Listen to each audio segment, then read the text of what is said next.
The following is a conversation with Saagar Enjeti.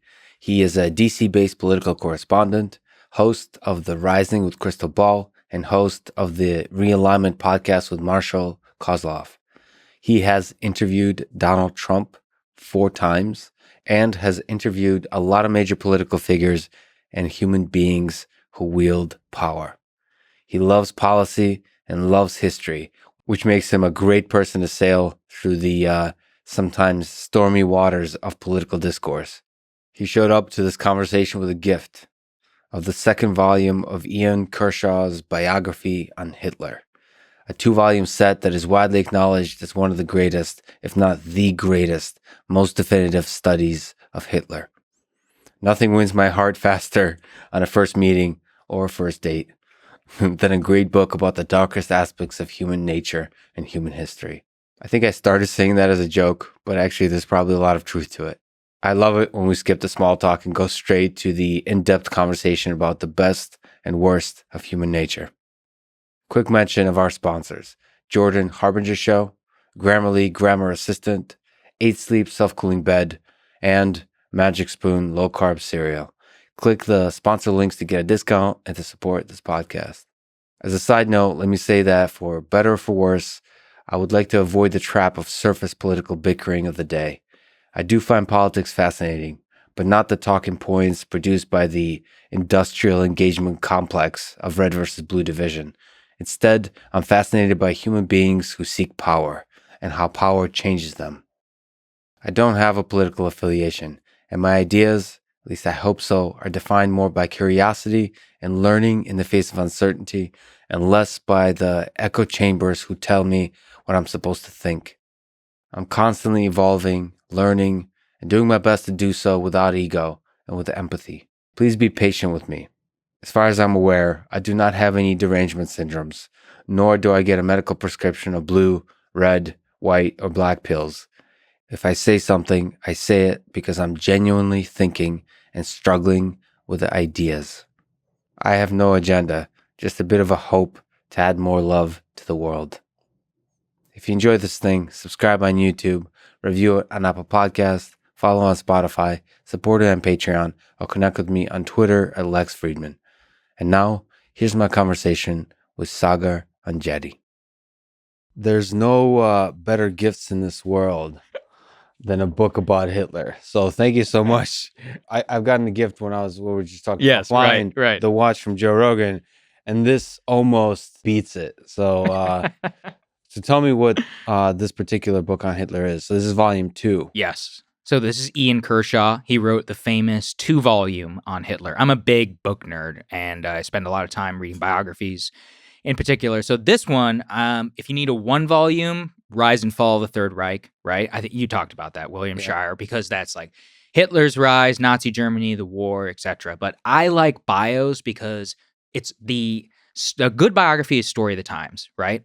And so this one, the first volume, it does exactly that, which is that it doesn't just tell the story of Hitler. It's the context of poor, this kid in Austria, and he's got all these dreams, but then actually pretty courageous in terms of World War I, right? Gets pinned a medal on by the Kaiser. And then what it's like to lose World War I and actually like lose this stain, and then the rise within, everybody knows that story, the beer hall putsch and all of that. This one I like, and the reason I like Kershaw is obviously, number one, it's English, which is actually hard, right? Like in order to write that story, who can do both the primary source material and then translate it for people like us. But he tells the dynamic story of Hitler so well in this second volume, just like the level of detail. And you've talked about this, Lex, like what was it like inside that room? Mm-hmm. Inside with Chamberlain, what was it like in terms of who was this like magnetic madman who did convince the smartest people in the world at the time? And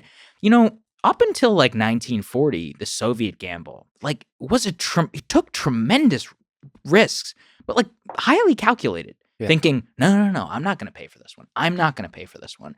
And he had a remarkable ability, not just to put himself in the minds of the German people, but in terms of his adversaries. Like when he was across from Mussolini, he's like, how exactly did Mussolini, the guy who created fascism, becomes like second fiddle to Hitler? I think it's an amazing bio. And yeah, like Ian Kershaw, along with Richard Evans, two of my favorite authors on the Third Reich. No question. Do you think he was born this way, that charisma, whatever that is, or was it something he developed strategically? That's like the question you apply to some of the great leaders.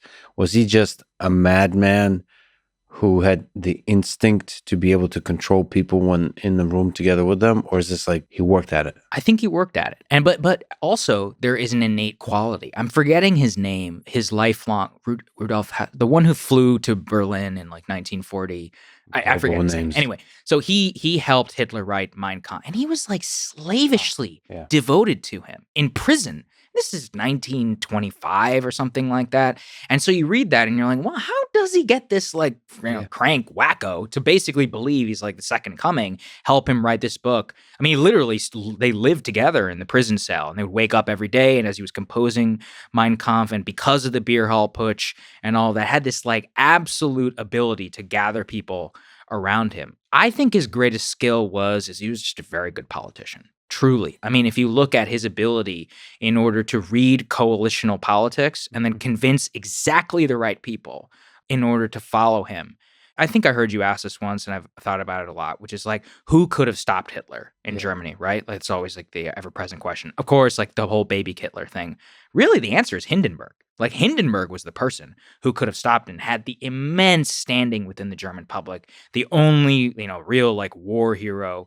Definitely was personally skeptical of fascism and Nazism, and didn't like Hitler. And didn't like him, and he knew he was full of shit. He was like, "Yeah, I think this guy is dangerous. I think this guy could do a lot of damage to the Republic." But he acceded basically to Hitler at the time, and I think that he was one of the main people who could have done something about it. And also, he was able to convince the generals, the military. I mean, that was very interesting, and to convince Chamberlain and just the other political leaders. That's something I often think about, because we're just reading books about these people. I think about with like Jeffrey Epstein, for example. Oh yeah. Like evil people, not evil, but people have done evil things. Let's not go to the Dan Carlin thing of what is evil. People that do evil things, I wonder what they're like in a room, because I know quite a lot of intelligent people that were did not see the evil in Jeffrey Epstein and spend time with him, and were not bothered by it. In the same sense, Hitler, it seems like he was able to get just even on before he had power, because people get intoxicated by power and so on. They want to be close to power, but even before he had power, he was able to convince people. And it's unclear, like, is there something that's more than words? It's like the way that people tell stories about like this piercing look and whatever, all that kind of stuff. I wonder if that's somehow a part of it. Like, that has to be the base floor of any of these charismatic leaders. You have to be able to, in a room alone, be able to convince anybody of anything. So I can tell you from my personal experience, one of the best educated lessons I got was when I got to meet Trump. So I interviewed Trump 4 different times as a journalist, spent like 2.5 hours with him in the Oval Office, not alone, but like me and one person and like the press secretary. And that was it. So I actually got to observe him. And as a guy who reads these types of books, right? And, you think of Trump, obviously most people, what they see on television, in articles and more.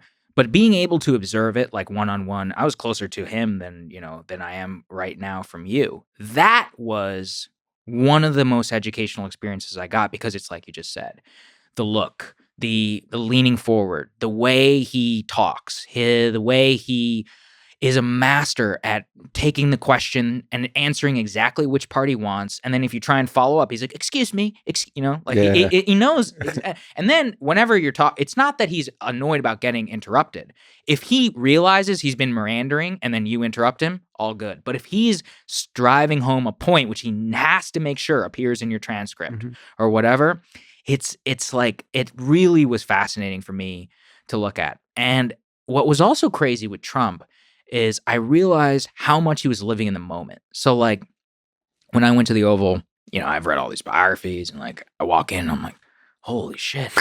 You're like, I'm in the Oval Office. Were you interviewing him in the Oval Office? In the Oval, every time was in the Oval Office. You scared shitless? Sorry. Well, I wasn't scared. I was just, look, it's the Oval Office, right? I mean, Yeah. I'm this nerd who's like this kid. I will admit this here. Like, I printed out on my dad's label maker when I was like 7, and I wrote like the Oval Office on my bedroom. So I was like, a huge nerd. Yeah. Like, obviously egomaniacal, even from 7. But so like for this, I mean, it was huge, right? I'm like this 25-year-old kid, and like I walk in there, and like I see the couch, right? And I'm like, oh man, like that's Kissinger. Like, and I'm like, that's where like Kissinger and Nixon got on their knees. And you see over by the door, and you're like, are the scuff marks still there from when Eisenhower used to play golf? This is all running through my mind. Yeah. With Trump, none of it was there. Yeah. None of it, right? So like, it's all in the moment. Even the desk, I could put my phone on the desk to record. Yeah. And I'm like, this is the fucking Resolute desk.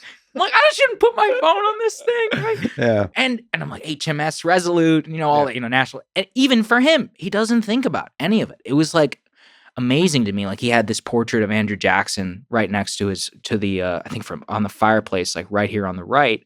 And the most revealing question was when I was like, Mr. President, what are people going to remember you for in 100 years? And he was like, he was like, I don't know, like Veterans Choice. He like has a list in front of him of like his accomplishments, which his Good staff. question, by the way. Yeah, well, I mean, that's what I wanted to know. Yeah. And he's like, Veterans Choice. And I remember looking at him being like, it's not going to be veterans.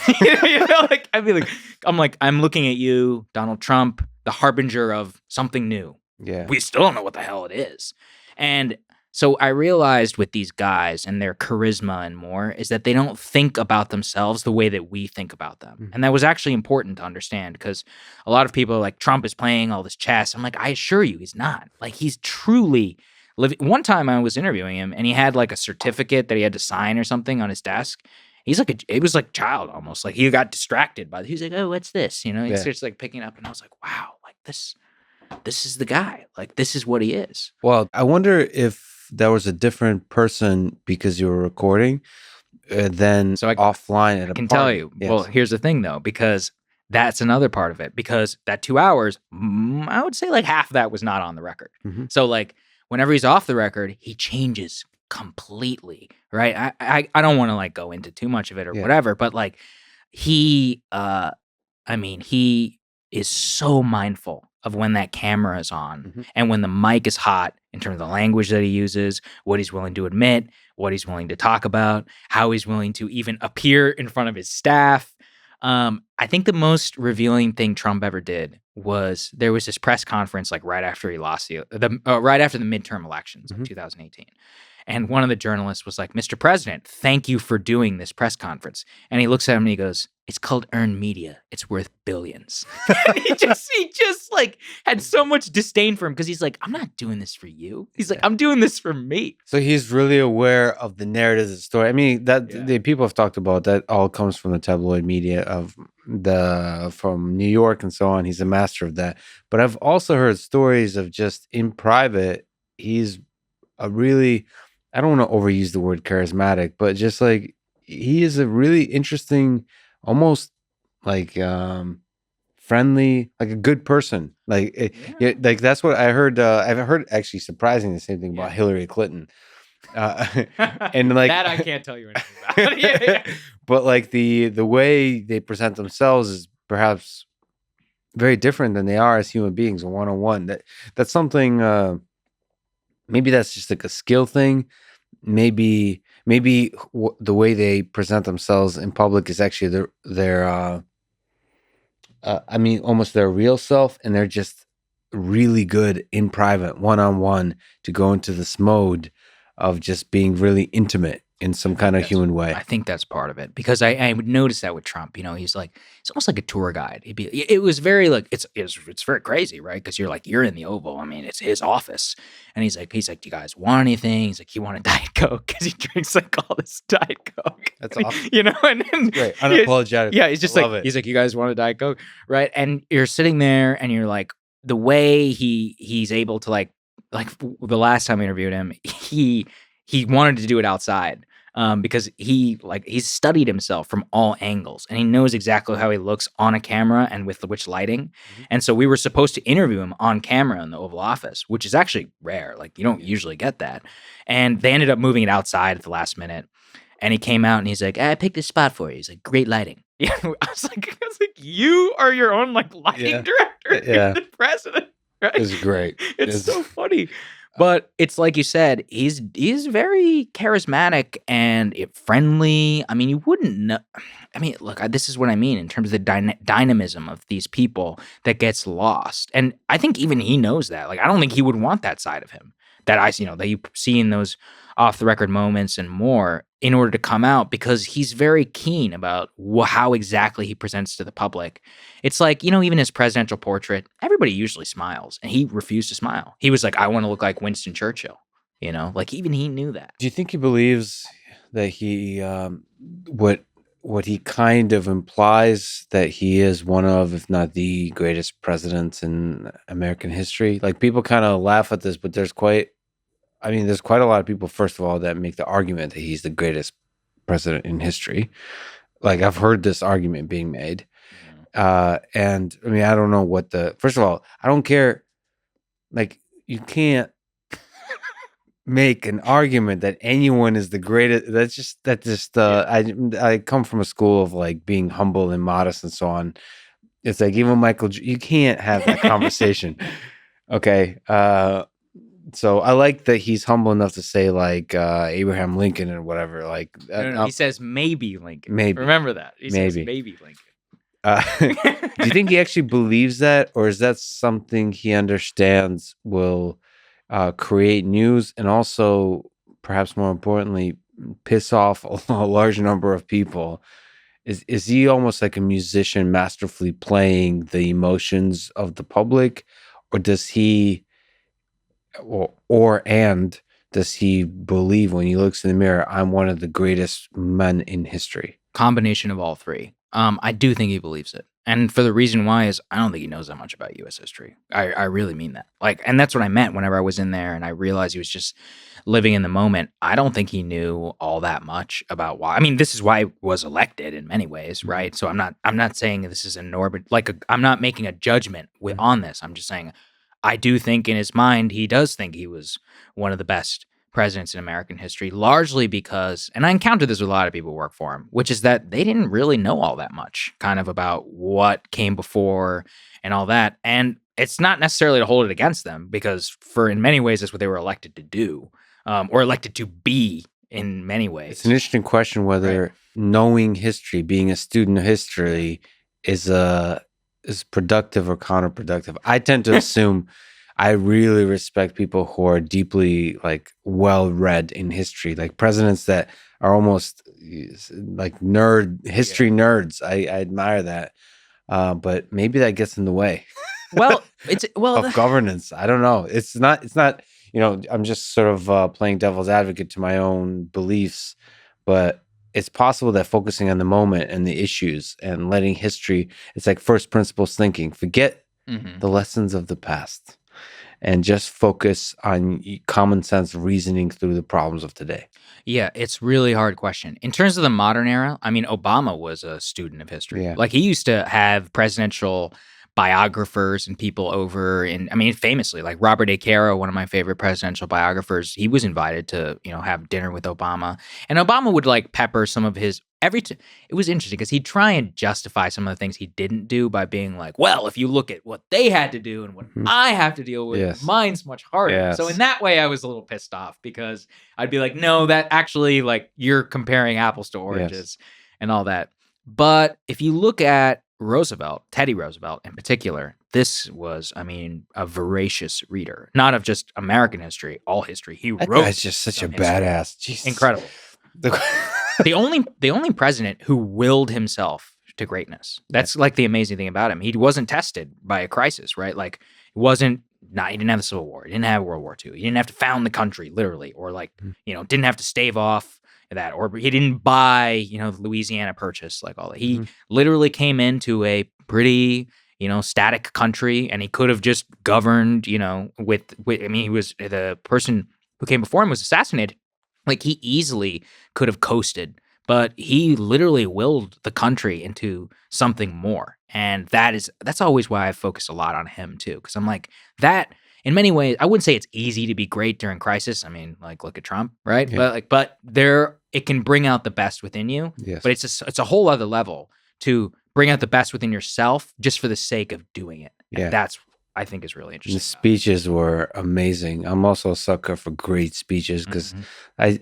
I tend to see the role of the president as in part like inspirer in chief, sort of to be able to. I mean, that's what great leaders do, like CEOs of companies and so on. Establish a vision, a clear vision, and like hit that hard.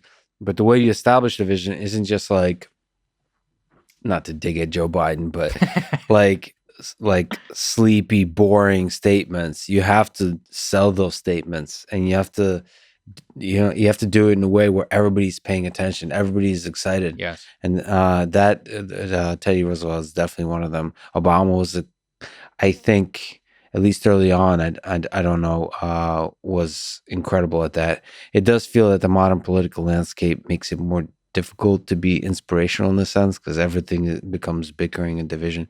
I Yes. do want to ask you, Please. about Trump. So you're now a successful podcaster.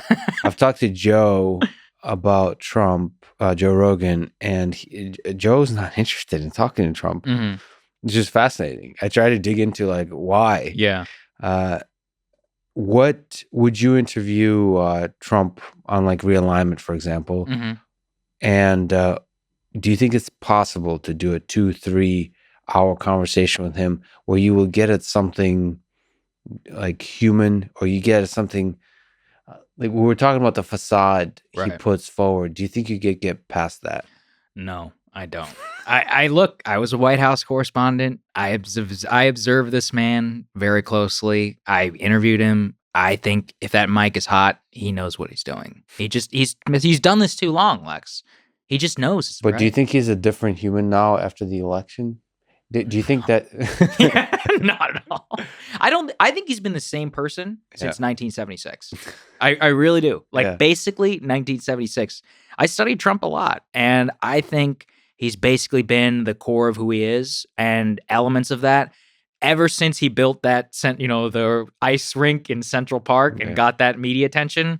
That was it. Yeah, he's a fascinating study. I feel there's a hope in me that there would be a podcast like a Joe Rogan, like a long form podcast where something could be, and you're actually a really good person to do that, where you can have a real conversation that looks back at the election and reveals something honest. But perhaps he's thinking about running again, and so maybe he'll never let down that guard. Yes. But I just love it when there's this switch in people where you start looking back at your life and wanting to tell stories, Mhm. like trying to extract wisdom and like realizing you're in this new phase of life where like the battles have all been fought. Now you're this old like former warrior, and now you can tell the stories of that time. And it seems like Trump is still at it, like the young warrior he is. He's not in the mode of telling stories. You know what I got from Rogan? He's the only president who didn't age while in office.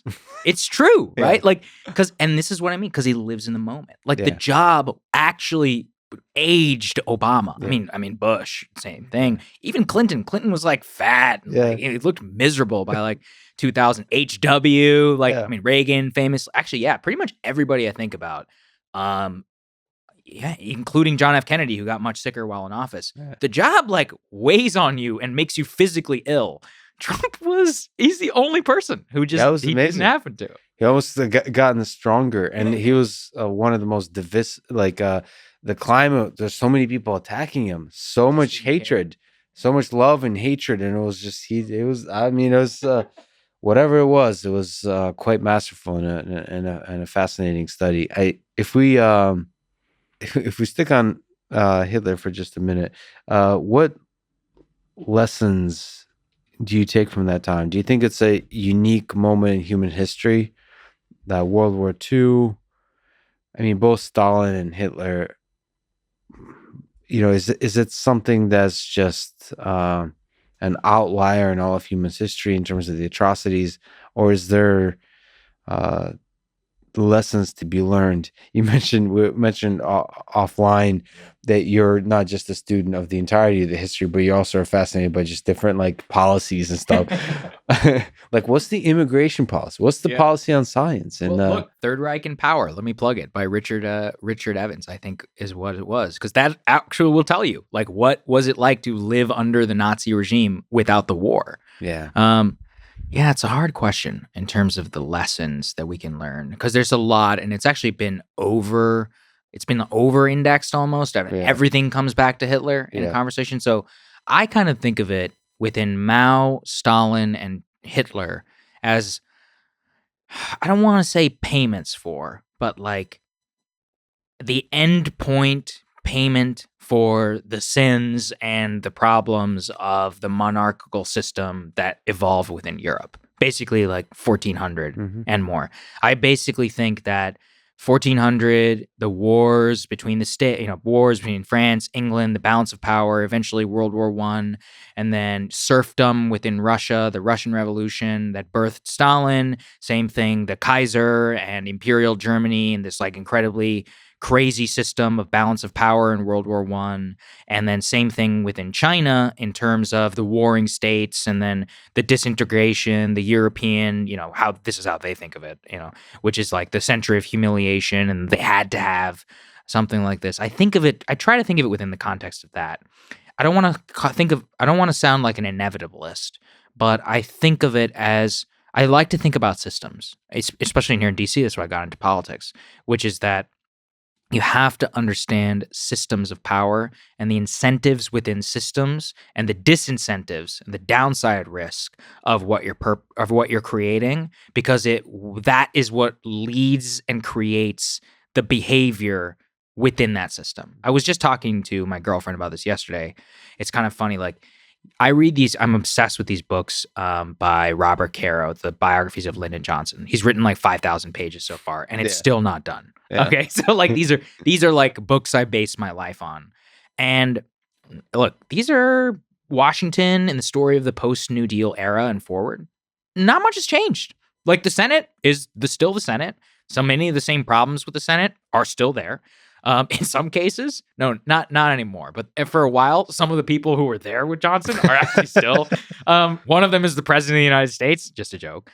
And you think about also, same with the media relationship, right? Like, there's this media they may have come and gone. Like the people who were in the media and who were cozy with the administration officials, I mean, they just recreated themselves. It's like this. It's like an ecosystem which doesn't change. And that's why I'm like, oh, it's not that was a specific time. That's just DC. Like, that is DC because of the way the system is architected. It's pretty much been that way since like 1908, whenever Teddy Roosevelt was dining with these journalists and he would yell at them, and then he would go over to the Society House, and like, in many ways, that's now, instead of going to Henry Adams's house, like, the people are congregating in Kalorama, which is the richest neighborhood here, at somebody else's house. Like, it's the same thing. So you have to think about the system and then the incentives within that system, about what the outcomes that they're producing, if you actually want to think about, how can I change this from the outside? That's also why it's very difficult to change, because the system is designed in order to produce actually pretty specific outcomes that can only be changed in extraordinary times. Yeah, I mean, sometimes it's hard to predict what kind of outcomes will result from the incentive, the system that you create, right? Right. In the case, because especially when it's novel kind of situations, what Trump actually created a pretty novel situation, and a lot of the things that we've seen in the 20th century were very novel systems where people were very optimistic about the outcomes, right? And then it turned out to not have the results that they predicted. In terms of like things being unchanged for the past 100 years and so on, can you like Wikipedia style, or maybe like in a musical form, like I'm Only a Bill, describe to me I still sing that to my head sometimes. I'm just a bill. I don't know what the rest of the song goes, but Yeah. let's leave that to people's imagination. How does this whole thing work? How does the U.S. political system work? The three branches how do you think about the system we have now? If you were to try to describe, if aliens showed up and asked you, like, they didn't have time, so this is an elevator thing. Like, Elevator should we pitch. destroy you? Yeah. And be, as you plead to avoid destruction, well, how would you describe how this thing works? I would say we come together and we pick the people who make our laws. Then we pick the guy who executes those laws.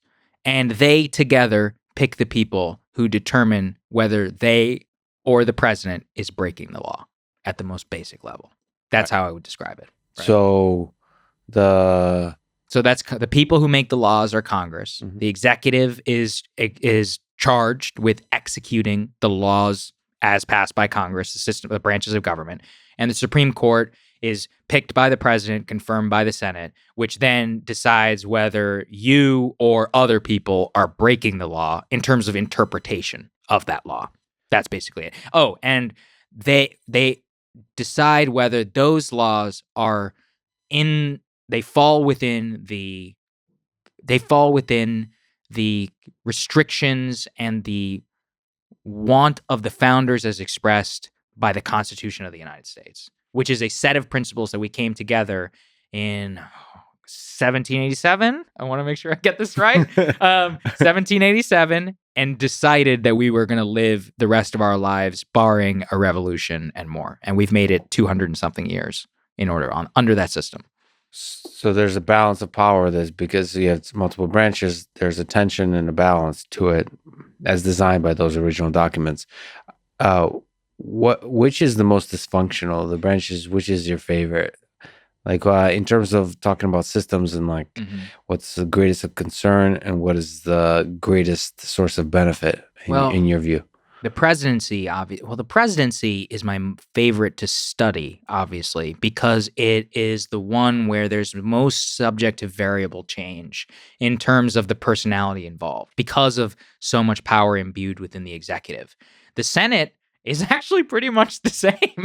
That's one of the things I love about reading about the Senate and histories of the Senate is you're like, oh yeah, there were always like assholes in the Senate who were doing their thing and filibustering constantly based upon this or that. And then the personalities involved with the Senate haven't mattered as much since like pre-Civil War, right? Like pre-Civil War, you had like Henry Clay and then Daniel Webster and John C. Calhoun, who even in their own way, they represented like larger constituencies and they crafted these like compromises up until the outbreak of the Civil War, etc. But like post since then, you don't think about like the titans within the Senate. Most of that is because a lot of the stuff that they had power over has transferred over to the executive. So I'm most interested in really in like power, like where it lies. It's actually pretty, throughout American history, much more used to lie with Congress. Now it's obviously just so imbued within the executive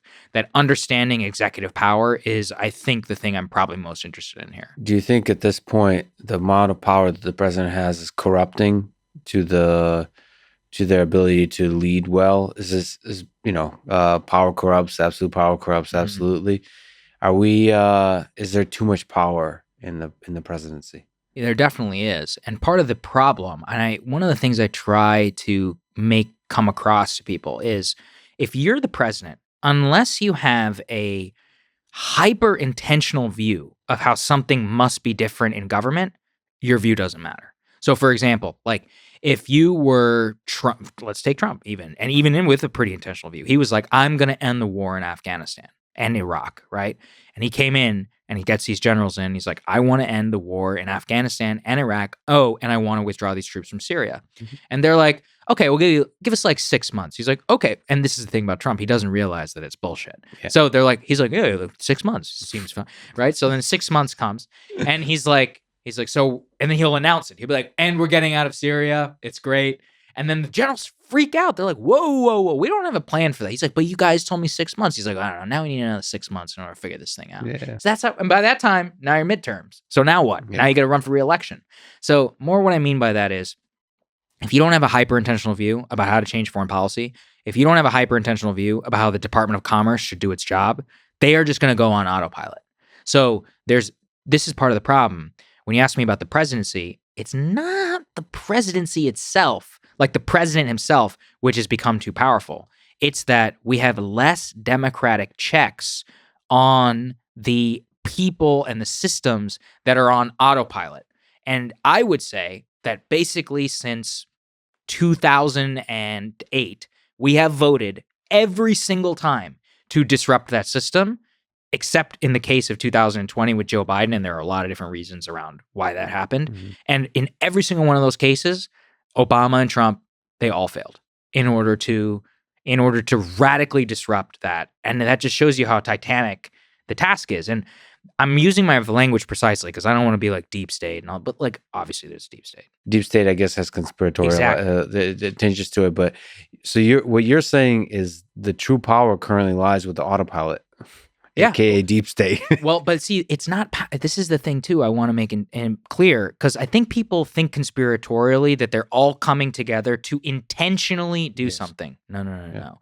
They are doing what they know, believe they are right, and don't have real democratic checks within that. And so now they have entire generations of cultures within each of these bureaucracies where they say, this is the way that we do things around here. Yeah. And that's the problem, which is that we have a culture of within many of these agencies and more. I think the best example for this would be during the Ukraine, gate with Trump and all that, with the impeachment. I'm not talking about the politics here, but the most revealing thing that happened was when the whistleblower guy, Alexander Vindman, was like, here you have the president departing from the policy of the United States. And I was like, well, let me educate you, Lieutenant Colonel. The president of the United States makes American foreign policy. Yeah. But it was a very revealing comment because he and all the people within national security bureaucracy do think that. They're like, this is the policy of the United States. We have to do this. That's where things get screwy. Well, listen, for me personally, but also from an engineering perspective, I just talked to Jim Keller. It's just, this is the kind of bullshit that we all hate in when you're trying to innovate and design new like products. Right. So like that's what first principles thinking requires, is like, we don't give a shit what was done before. The point is, what is the best way to do it? And it seems like the current government in general, probably bureaucracies in general, are just really good at being lazy about never having those conversations. Mm-hmm. And just it becomes this momentum thing that nobody has the difficult conversations. It's become a game within a certain set of constraints, and they never kind of do revolutionary tasks. But you did say that the presidency is power, mm-hmm. but you're saying that more power than the others, but that power has to be coupled with like focused intentionality. Like you have to keep hammering the thing. If you want it done, it has to be done. I mean, and you gotta. This is the other part too, which is that it's not just that you have to get it done. You have to pick the 100 people who you can trust to pick 10 people each to actually do what you want. One of the most revealing quotes is from a guy named Tommy Corcoran. He was the top aide to FDR. This I'm getting from the Kara books too. And he said, what is a government? It's not just one guy or even 10 guys. Hell, it's 1,000 guys. Yeah. And what FDR did is he masterfully picked the right people to execute his will through the federal agencies. Johnson was the same way. He played these people like a fiddle. He knew exactly who to pick. He knew the system and more. Part of the reason that outsiders who don't have a lot of experience in Washington almost always fail is they don't know who to pick. Or they pick people who say one thing to their face, and then when it comes time to carry out the president's policy in terms of the government, they just don't do it. And the president's too. Think about this. I think Rahm Emanuel said this. He was like, by the time it gets to the president's desk, nobody else can solve it. It's not easy. It's not like a yes or a no question. It's every single thing that hits the president's desk is incredibly hard to do. And Obama actually even said, and this was a very revealing quote about how he thinks about the presidency, which is he's like, look, the presidency is like one of those super tankers. He's like, I can come in and I can make it 2 degrees left and 2 degrees right. In 100 years, 2 degrees left, that's a whole different trajectory. Yeah. Same thing on the right. And he's like, that ultimately is really all you can do. I quibble and disagree with that in terms of how he could have changed things in 2008, but there's a lot of truth to that statement. Okay, that's really fascinating. You make me realize that actually both Obama and Trump are probably playing victim here to the system. You're making me think that, maybe you can correct me, that because I'm thinking of like Elon Musk, whose major success, despite everything, is hiring the right people. Exactly. And like creating those thousands, that structure of 1,000 people. So maybe a president has power in that if they were exceptionally good at hiring the right people. Personnel is policy, man. That's what it comes down to. But wouldn't you be able to steer the ship way more than 2 degrees if you hire the right people? So like, it's almost like Obama was not good at hiring the right people. Well, he hired all the Clinton people. Yeah. That's what happened. What happened with Trump? He hired all the Bush people. And then you just sit back and say, oh, president can't, but that means you're just suck at hiring. Correct. Yeah. I mean, look, I know it's funny. I'm giving you simultaneously the nationalist case against Trump and the progressive case against Obama. Yes. The progressive people are like, why the fuck are you hiring all these Clinton people in order to run the government and just recreate? Like, why are you hiring Larry Summers, who was one of the people who worked at all these banks and didn't believe the bailouts were going to be big enough, and then to come in the worst economic crisis in modern American history? Yeah. That was 2008, and Summers actively lobbied against larger bailouts, which had huge implications for working class people and pretty much hollowed out America since. Okay, from Trump, same thing. You're like, I'm going to drain the swamp. And by doing that, I'm going to hire Goldman Sachs's Gary Cohn and Steve Mnuchin and all these other absolute Bush clowns in order to run my White House. Well, yeah, no shit. The only thing that you accomplished in your 4 years in office is passing a massive tax cut for the rich and for corporations. I wonder how that happened. What role does money play in all of this? Is money a huge influence in politics, super PACs, all that kind of stuff? Or is this more just kind of a narrative that we play with? Because from the outsider's perspective, it seems to have, that seems to be one of the fundamental problems with modern politics. So I was just having this conversation, Marshall and I, Marshall Koslov, my co-host on The Realignment. And it's funny because if you do enough research, we actually live in the least corrupt age in American campaign finance. As in, it's never been more transparent. It's never been more up to the FEC, and all of that. If you go back and read, not even 50 years ago, we're talking about Lyndon B. Johnson handing people, like literally he came up in his youth, paying people for votes, like the boss of the person who like had all the Mexican votes, like the person who had, and he was like giving out briefcases. This is like within people's lifetimes who are alive in America. So that doesn't happen anymore. But I don't like to blame everything on money, although I do think money is obviously a huge part of the problem. I actually look at it in terms of distribution, which is that how is money distributed within our society? Because I firmly believe that politics, this is going to get complicated, but I think politics is mostly downstream from culture. And culture, obviously, I'm using economics because there's obviously a huge interplay there. But like in terms of the equitable or lack of equitable distribution of money within our politics, what we're really pissed off about is we're like, our politics only seems to work for the people who have money. I think that's largely true. I think that the reason why things worked differently in the past is because our economy was structured in different ways. And there's a reason that our politics today are very analogous to the last Gilded Age, because we had very similar levels of economic distribution and cultural problems too at the same time. I don't want to erase that because I actually think that's what's driving all of our politics right now. So that's interesting. So that's one. So in that sense, representative government is doing a pretty good job of representing the state of culture and the people and so on. Yeah. Can I ask you in terms of the deep state and conspiracy theories? There's a lot of talk about.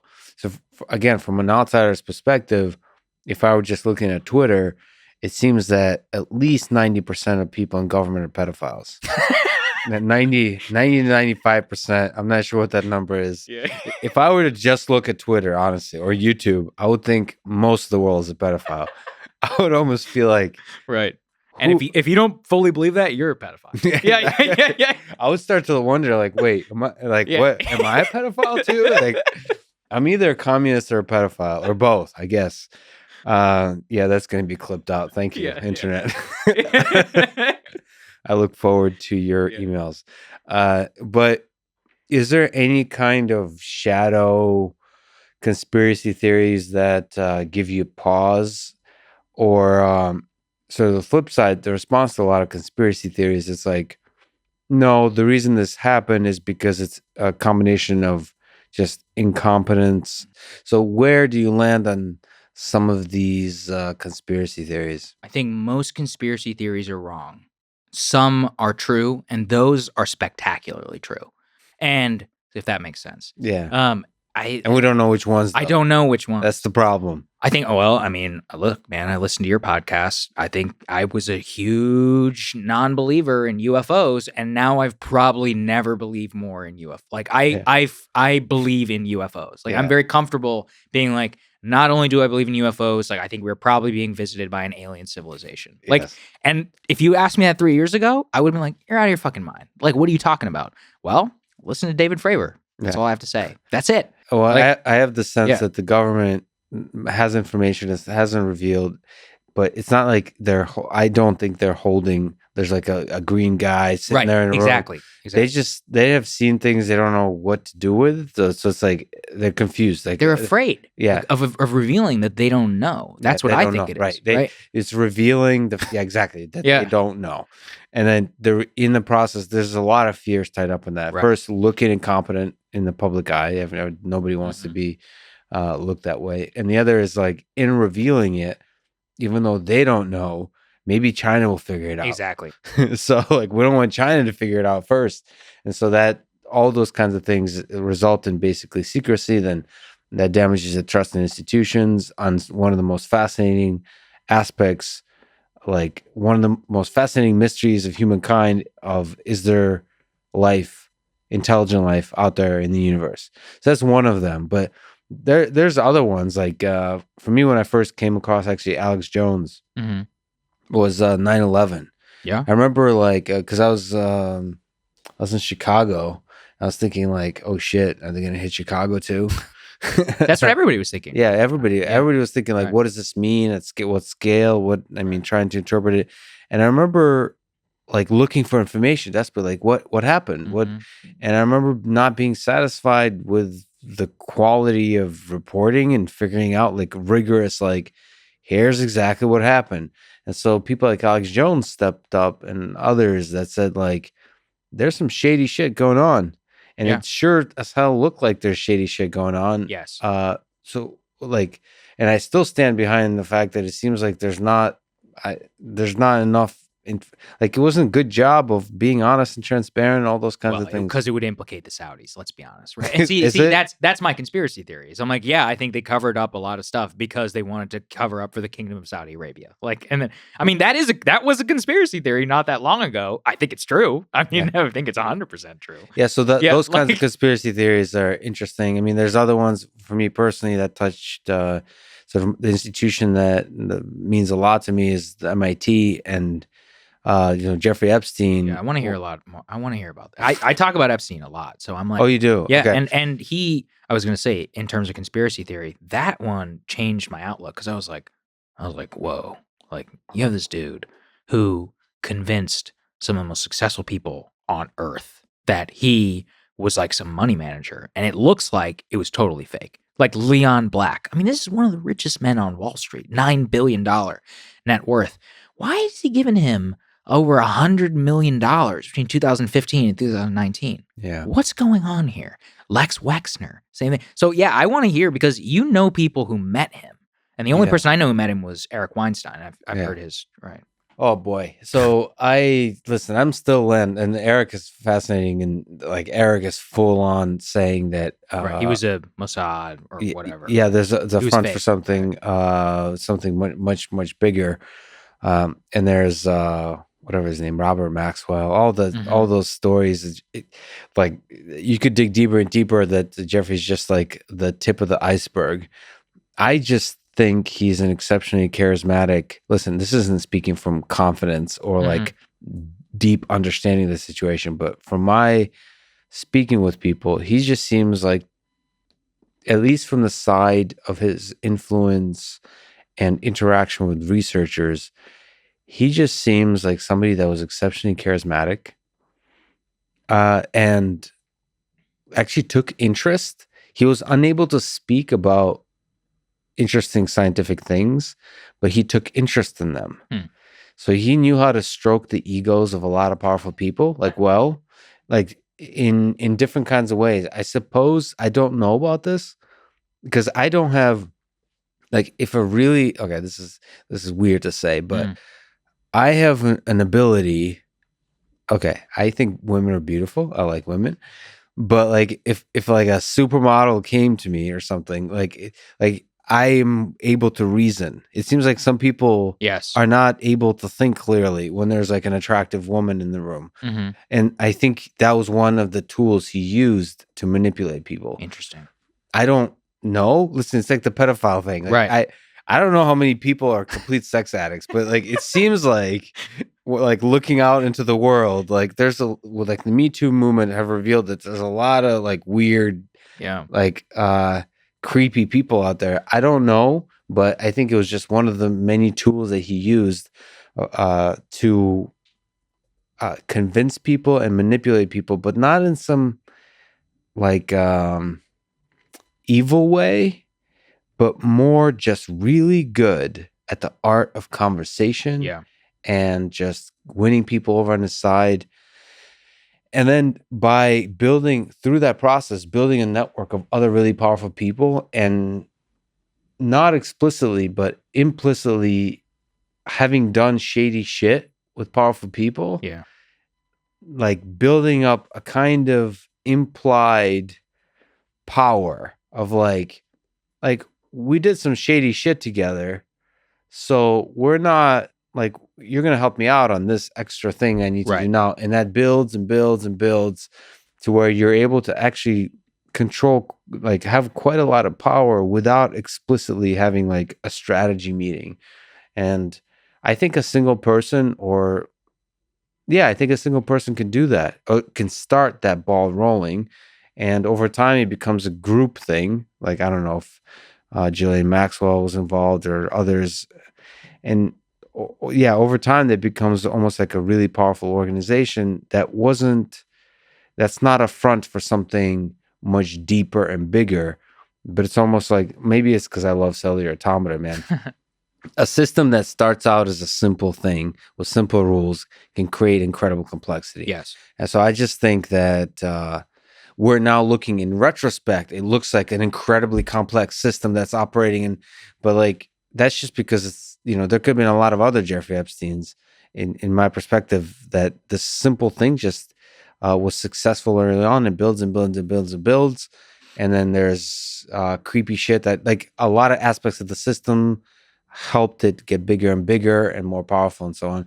So the final result is, I mean, listen, I have a pretty optimistic, I tend to see the good in people.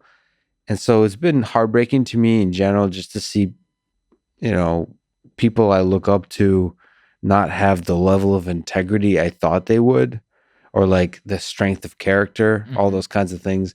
And it seems like you should be able to see the bullshit that is Jeffrey Epstein, like when you meet him. Right. We're not talking about like Eric Weinstein, like 1 or 2 or 3 or 5 interactions, but like there's people that had like years of relationship with him. Yeah. And I don't know. I'm not sure. Even after he was convicted. After he was That's the convicted. thing that always gets me. Yeah, there's stories. I mean, I don't need to sort of I honestly believe. Okay, here's the open question I have. I don't know how many creepy sexual people there are out there. Like, I don't know if there's like the people I know, the faculty and so on.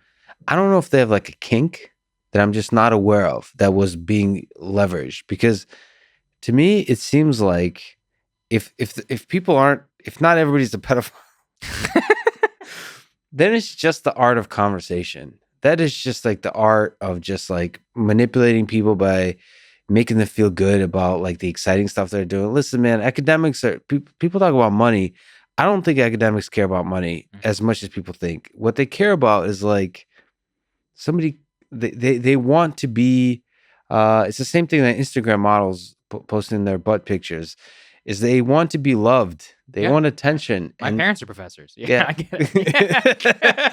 they and Jeffrey Epstein, like the money is another way to show attention. Right, it's a proxy. My work matters, and he he did that for some of the weirdest, most brilliant people. I don't want to sort of drop names, but everybody knows them. It's like people that are the most interesting academics is the one he cared about. Yeah. Like people are thinking about the most difficult questions in all of science and all of engineering. So those people were kind of outcasts in academia a little bit because they're doing the weird shit. They were the weirdos. And he cared about the weirdos and he gave them money. And that, I don't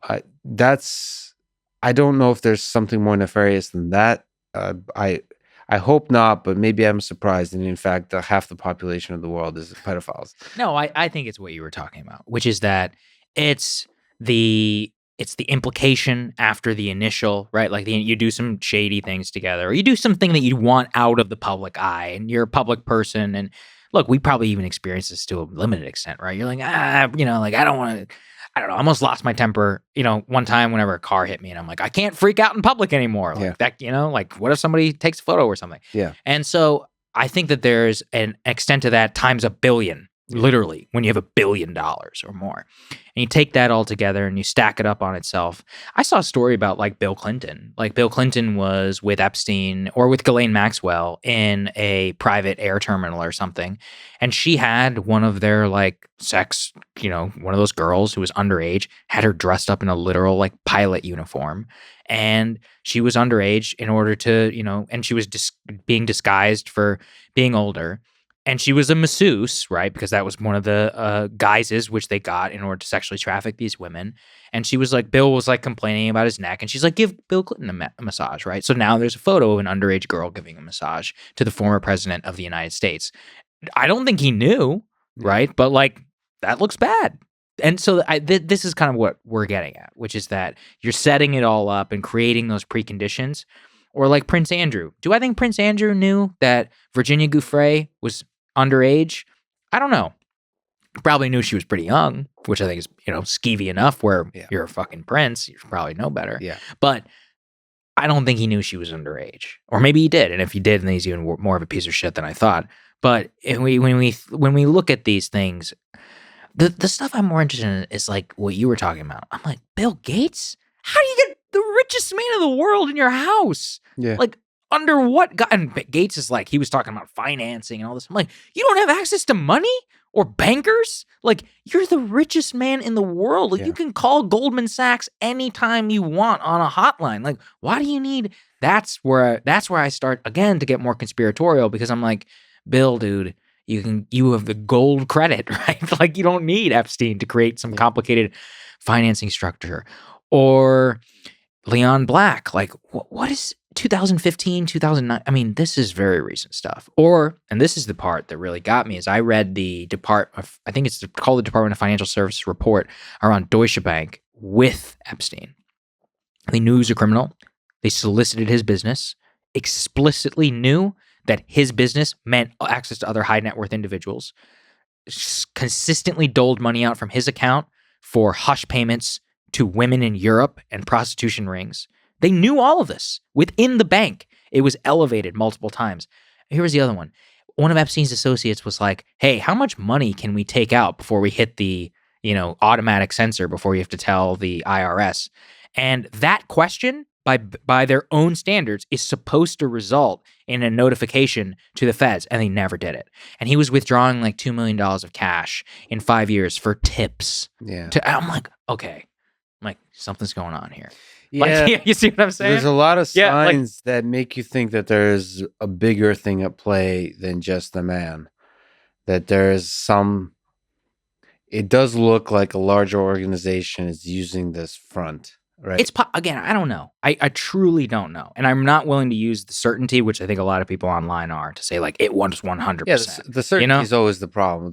That's probably why I hesitate to touch conspiracy theories, is because I'm allergic to certainty in all forms, in politics, any kind of discourse, and people are so sure in both directions. Actually, it's kind of hilarious. Either they're sure that the conspiracy theory, particular whatever the conspiracy theory is false. Like they almost dismiss it like they don't even want to talk about it. It's like the people, like the way they dismiss that the earth is flat. Yes. Most scientists are like, they don't even want to like hear what the flat earthers are saying. They don't have like zero patience for it, which is like, maybe in that case, is deserved. But everything else, you really like have empathy. Like consider you have. Okay, this is weird to say, but I feel like you have to consider that the Earth might be flat for like 1 minute.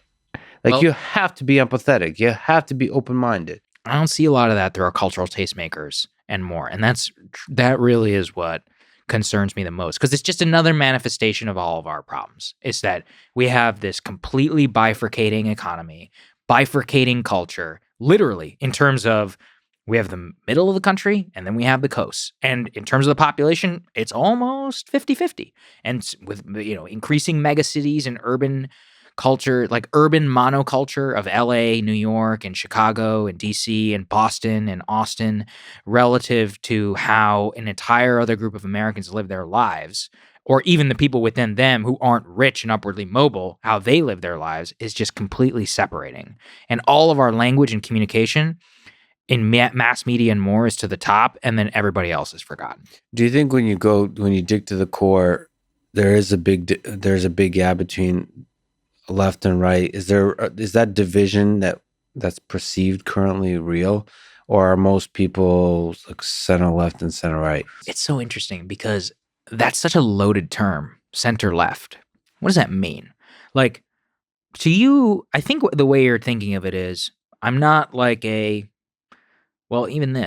I'm not a radical socialist, but I'm marginally left on cultural issues and economic issues. This is how we've traditionally understood things. Yeah. And then when in popular discourse, like center right, like what does it mean to be center right? Like I am marginally right on social issues and marginally right on economic issues. Yeah. But that's just not politics. Like if you look at survey data, for example, like stimulus checks, people who are against stimulus checks are conservative, right? Well, 80% of the population is for a stimulus check. So that means a sizable number of Republicans are for stimulus checks. The same thing happens on like a wealth tax. The same thing happens on, Florida voted for Trump 3.1%, more than Barack Obama 2008. On the same day, passes a $15 minimum wage at 67%. Yeah. So what's going on? So that's why what is going on? Well, that's what my entire career. Right? No, but it seems like that's fascinating. Yeah. The conversation is different than the policies.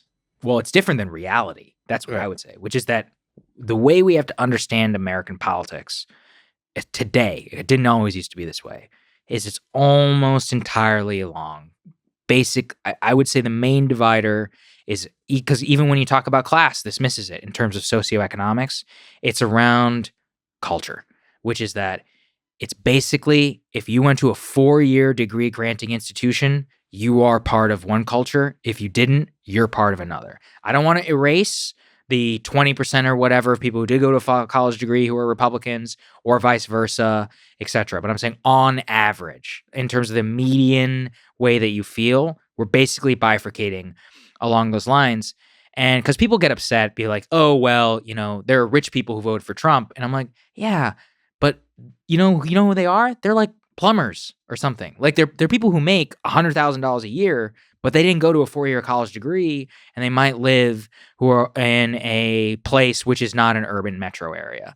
And then at the same time, you have like a Vox writer who makes like 30 grand, but they have a lot more cultural power than like the plumber. So you have to think about where exactly that line is. And I think in general, that's the way that we're trending.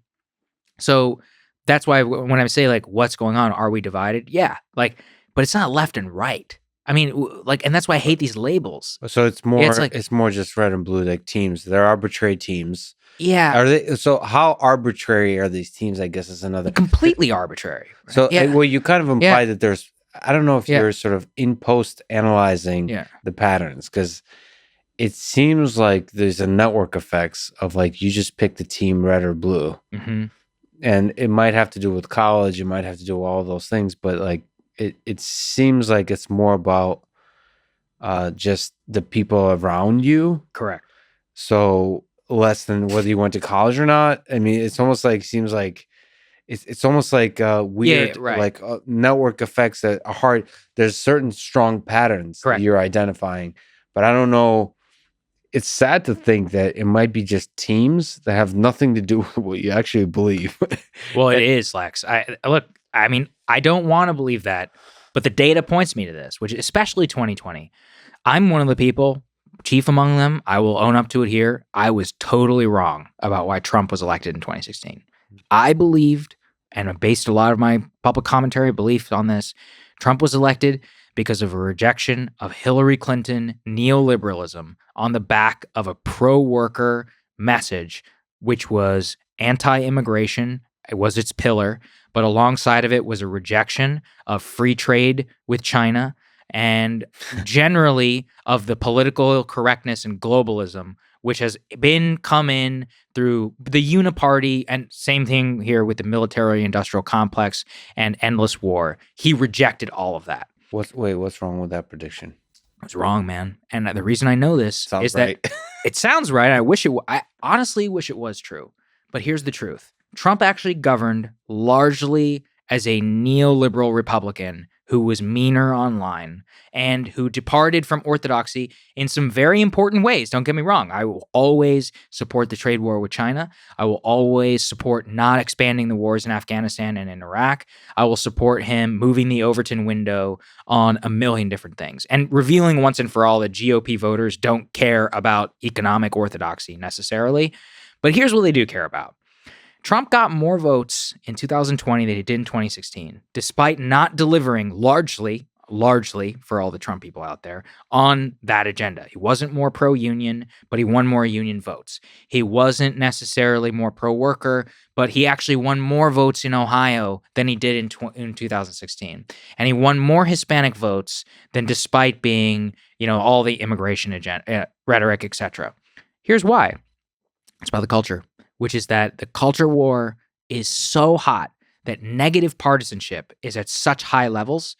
All of the vote is geared upon what the other guy might do in office. And there's a poll actually just came out by Echelon Insights. Crystal and I were talking about it on Rising. The number one concern amongst Democratic voters is Trump voters. Number one concern. Not issues, like Trump voters. And number two is white supremacy. And so which is basically code for Trump voters. And is the same true for the other side? Well, so on the right, number one concern is illegal immigration. And number, I think, 3 or 4 or whatever is Antifa, which is code for that's nice. Democratic. At least on the right, it's a policy kind of thing. Well, yeah, it's funny. I saw Ben Shapiro talking about this, but the reason why I would functionally say it's the same is because you can believe whether this is true or not. I think it actually largely is true, but a lot of GOP voters feel like a lot of illegal immigration is code for people who are coming in who are going to be legalized and are going to go vote Democrat. I can just explain it from their point of view. So what does that actually mean? Each other, each other, which is that the number one concern is the other person. So negative partisanship has never been higher. And I think people who had my thesis in terms of why Trump was elected in 2016, you have to grapple with this. How did he win 10 million more votes? He came 44,000 votes away from winning the presidency across 3 states. None of our popular discourse reflects that very stark reality. And I think so much of it is people really hate liberals. Like, they just really hate them. And I was driving through rural Nevada before the election, and I was like literally in the middle of nowhere. And there was this massive sign this guy had out in front of his house, and it just said Trump, fuck your feelings. And I was like, that's it. That is why people voted for Trump. And I don't want to denigrate it, because they truly feel they have no cultural power in America except to raise the middle finger to the elite class by pressing the button for Trump. I get that. That's actually a totally rational way to vote. It's not the way I wish we did vote, but like, that's not my place to say. So this is interesting. If you could just psychoanalyze, I'm probably naive about this, but I'm really bothered by the hatred of liberals. It's this amorphous monster that's mocked. It's like the Shapiro liberal tears. And I'm also really bothered by probably more of my colleagues and friends, the hatred of Trump. The Trump and white supremacists. So apparently there's 70 million white supremacists, 75 million, sorry. There's millions of white supremacists. And apparently whatever liberal is, liberal has become equivalent to white supremacist in the power of negativity it arouses. I don't even know what those, honestly, I just don't, they've become swears essentially. How do we get out of this? Because that's why I just don't even say anything about politics online, because it's like, really? Like you can't, here's what happens. Anything you say that's like thoughtful, like, I wonder immigration, something. Right. Like, I wonder like why, we have we allow these many immigrants in, or like some version of that, like thinking through these difficult policies and so on.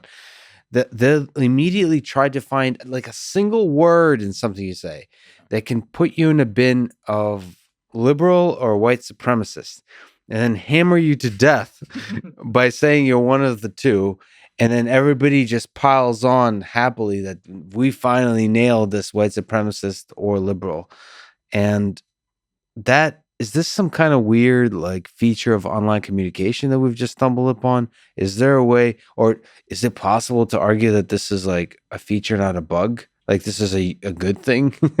Yeah, well, look, I just think it's a reflection of who we are. People like to blame social media. I think we're just incredibly divided right now. I think we've been divided like this for the last 20 years. And I think that the reason I focus almost 99% of my public commentary on economics is because you asked an important question at the top. How do we fix this? Yeah. Well, what did I say about the stimulus checks? Stimulus checks have 80% approval rating. So that's the type of thing, if I was Joe Biden and I wanted to actually heal this country, that's the very first thing I would have done when I came into office. Same thing on when you look at anything that's going to increase wages. I said on the show, I was like, look, I think Joe Biden will have an 80% approval rating if he does two things. If he gives every American a $2,000 stimulus check and gives everybody who wants a vaccine. That's it. It's pretty simple. Because here's the thing. I don't really like Greg Abbott that much. We have like very different politics. I'm from Texas, but my parents got vaccinated really quickly.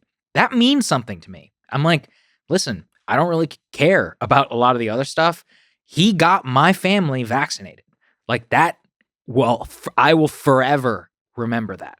And that's how we will remember the checks. This is a part of the reason why Trump almost won the election, and why if the Republicans had been smart enough to give him another round of checks, 100% would have won, which is that people were like, look, I don't really like Trump, but I got a check with his name on it. And that meant something to me and my family. I'm not saying for all the libertarians out there that you should go and like endlessly spend money and buy votes. Mm-hmm. What I am saying is lean into the majoritarian positions without adding your culture war bullshit on top of it. Yeah. So for example, what's the number one concern that AOC says after the first round of checks got out? Oh, the checks didn't go to illegal immigrants. I'm like, are you out of your fucking mind? Like, this is the most popular policy America has probably done in 50 years, since like Medicare. And you're ruining it. Yeah. And then on the right is the same thing, which is that they'll be like, these checks are going to like, low level, blah, blah, people who are lazy and don't work. I'm like, oh, there you go. Like, you're just playing a caricature of what you are. Like, if you lean into those issues, and you got to do it clean. This is what everybody hates about DC, which is that Biden right now is doing the $1,400 checks, but he's looping it in with his COVID relief bill and all that. That's his prerogative. That's the Democrats' prerogative. They won the election. That's fine. But I'll tell you what I would have done if I was him. I would have come in and I would have said there's 5 United States senators who are on the record, Republicans, who said they'll vote for a $2,000 check. And I would put that on the floor of the United States Senate on my, the first day possible. And I would have passed it, and I would have forced those Republican senators to live up to that. Vote for this bill, come to the Oval Office for a signing, so that the very first thing of my presidency was to say, I'm giving you all this relief check. This long national nightmare is over. Take this money. Do with it what you need. We've all suffered together. The thing about Biden is he has a portrait of FDR in the Oval, which kind of bothers me because he thinks of himself as an FDR-like figure. But you have to understand the majesty of FDR. We're talking about a person who passed a piece of legislation 5 days after he became president, and he passed 15 transformative pieces of legislation in the first 100 days. We're on day like 34, 35, and nothing has passed. The reconciliation bill will eventually become law, but it'll become law with no Republican votes. And again, that's fine. But it's not fulfilling that legacy and the urgency of the action.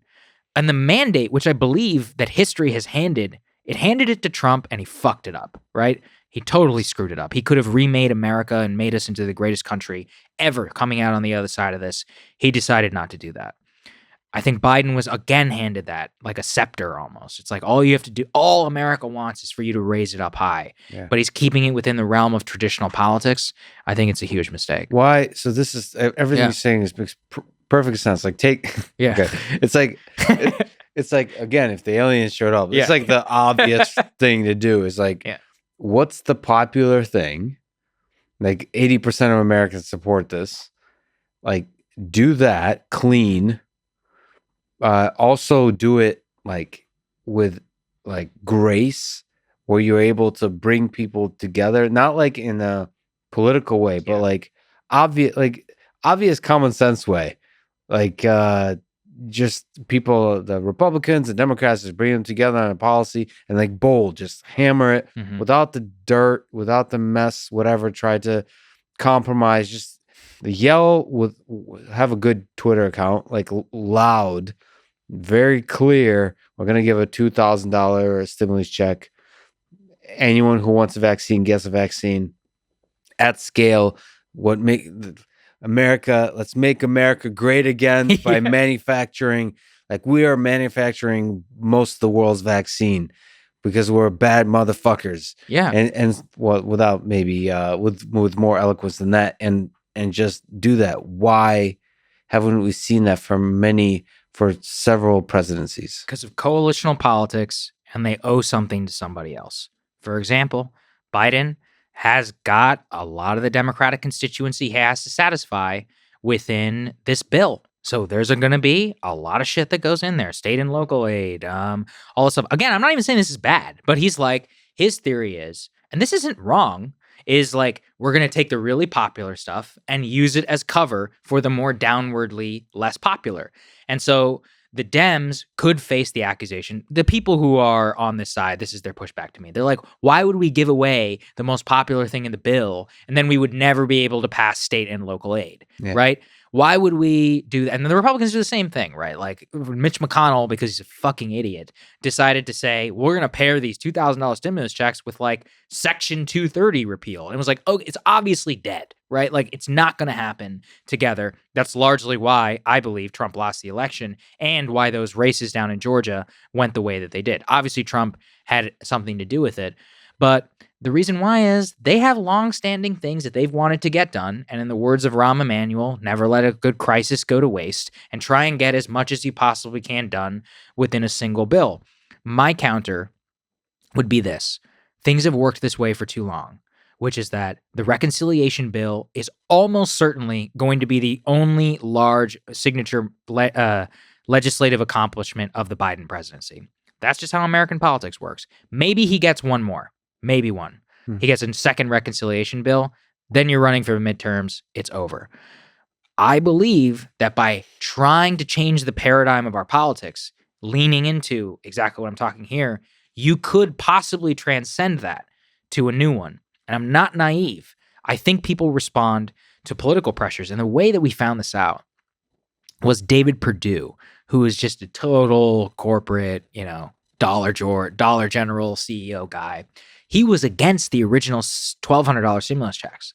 But then Trump came out, who's the single most popular figure in the Republican Party. He's like, I want $2,000 stimulus checks. And all of a sudden, Perdue running in Georgia is like, yeah, I'm with President Trump. I want a $2,000 stimulus check. That was, if you're an astute observer of politics, to say, you can see there that you can force people to do the right thing because it's the popular thing. And that if it's clean, if you don't give them any other excuse, they have to do it. Yeah. So this is what we've been gaslit into our culture war framework of politics.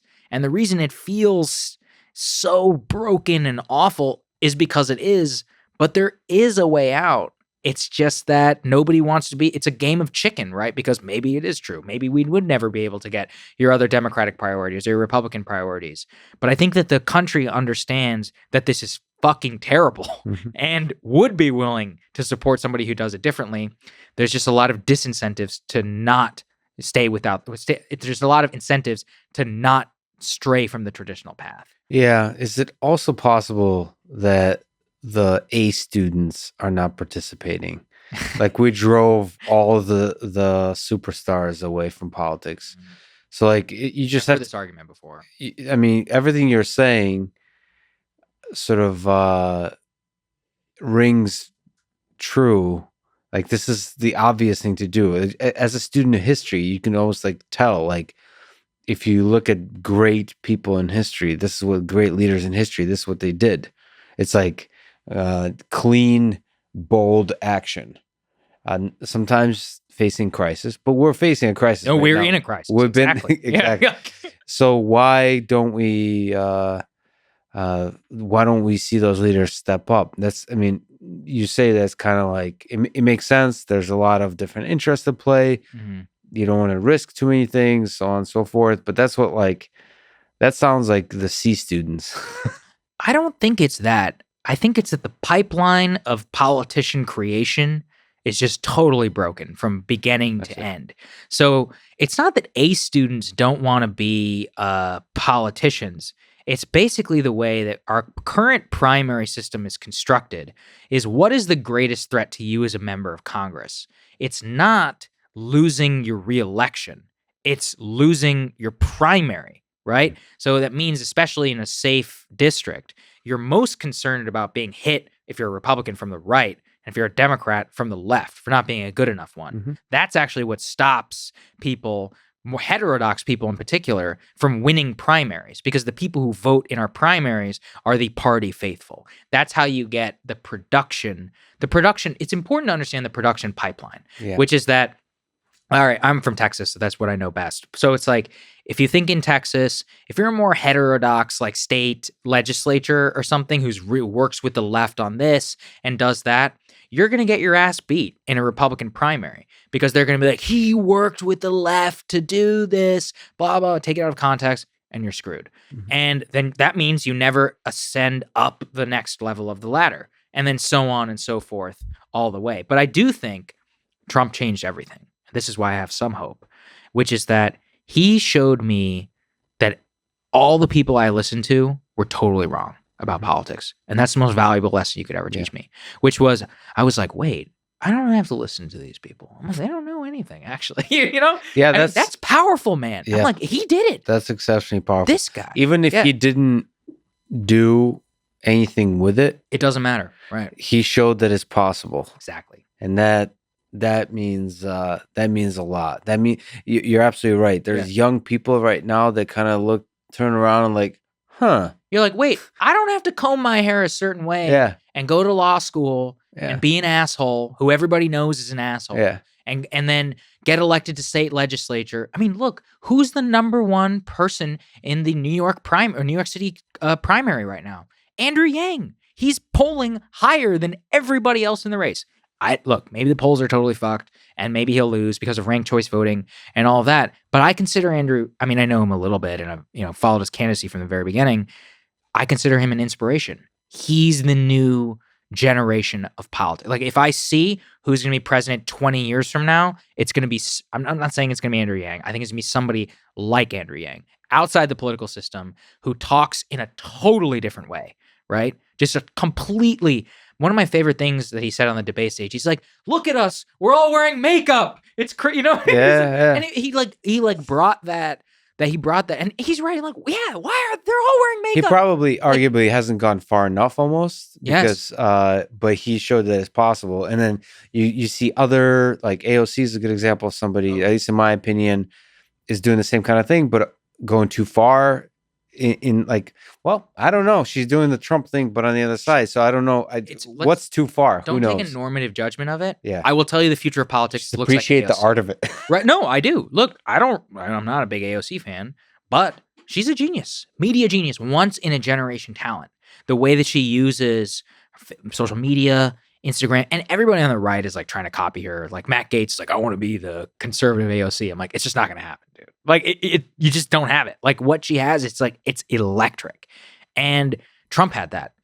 Like I've been to a Trump rally, like to cover as a journalist, there's nothing like it in America. Well, and Yang is similar. It's the same way where you're like, there is something going on here, which is just like, I've been to an Obama rally. I've been to a Clinton rally.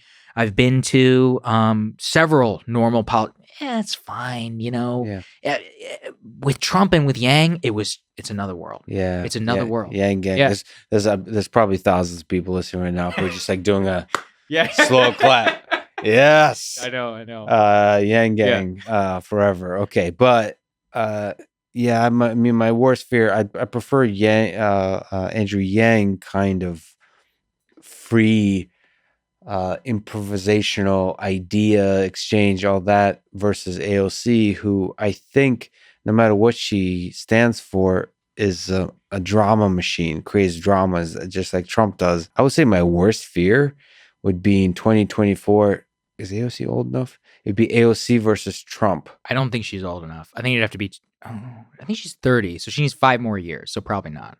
Yeah. Okay, but that kind of that's or Trump Jr. Well, AOC probably wouldn't win a Democratic primary. So I mean, look, Joe Biden is. So that's pretty much showed that. That's exactly what you're saying. This process grooms you over time. You see the same thing in academia, actually, which is very interesting. Is the process of getting tenure?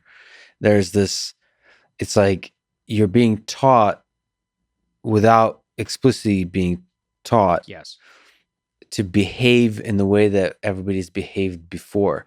I've heard this. It was funny. I've had a few conversations that were deeply disappointing, which involved statements like, "This is what's good for your career." Yes. This kind of conversation, almost like mentor to mentee conversation, where it's like. There's a grooming process in the same way, I guess you're saying the primary process does the same kind of thing. So, I mean, that's what people have talked about with Andrew Yang. He was being suppressed by a bunch of different forces, the mainstream media and all. Just the Democratic, just that whole process didn't like the honesty that he was showing, right? For now. But here's my question to you.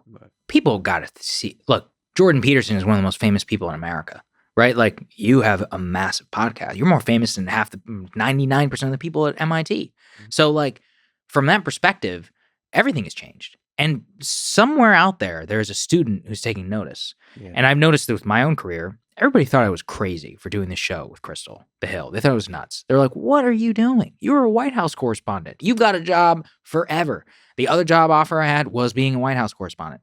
And people thought I was nuts for not just sticking there and, aging out within Washington, pining for appearances on Fox News and CNN and MSNBC. But I hated it. I just hated doing it. And I did not want to be a company man, like a Washington man, who's one of those guys who like brags to his friends about how many times he's been on Fox or whatever, mostly because I just have a rebellious streak and I hate being at the subject of other people.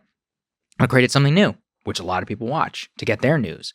And I notice that younger people, who are almost all my audience, they don't really look up to any of the people in traditional, right? They don't go and they're not coming up and being like, how do I be like Jim Acosta? You know, they're like, hey, how did you do what you do? And the way you did it is by bucking the system. Yes. So I think that we are at a total split point. And look, there will always be a path for people. Because like, I don't want people to overlearn this lesson. I have people who are like, I'm not going to go to college. And I'm like, well, just wait. Yeah. I'm like, just. I was starting a podcast. Yeah, like stop. Just hold on a second. But there will always be a path for the institutional. That will always be there for you. But now there's something else. Now there's another game in town. And that's more appealing to millions and millions and millions and millions of people who feel unserved by the corporate media, CNN, and these people, possibly who feel unserved in the faculty. Like, if you are an up-and-comer who wants to teach as many young people as possible, I think you should be on YouTube, right? Like, look at the Khan Academy guy. That guy created a huge business. So I just think we can be cynical and like upset about what that system is, but we should also have hope. Like, I have a lot of hope for what can be in the future.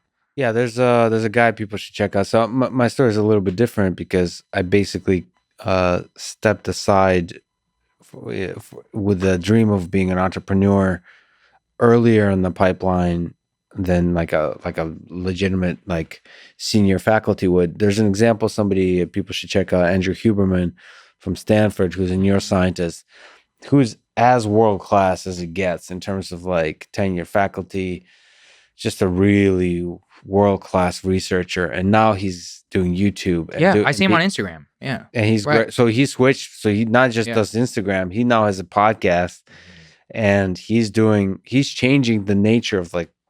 I believe that Andrew might be the future of Stanford, and for a lot, it's funny. Like he's basically Joe Rogan is an inspiration to Andrew. Mm-hmm.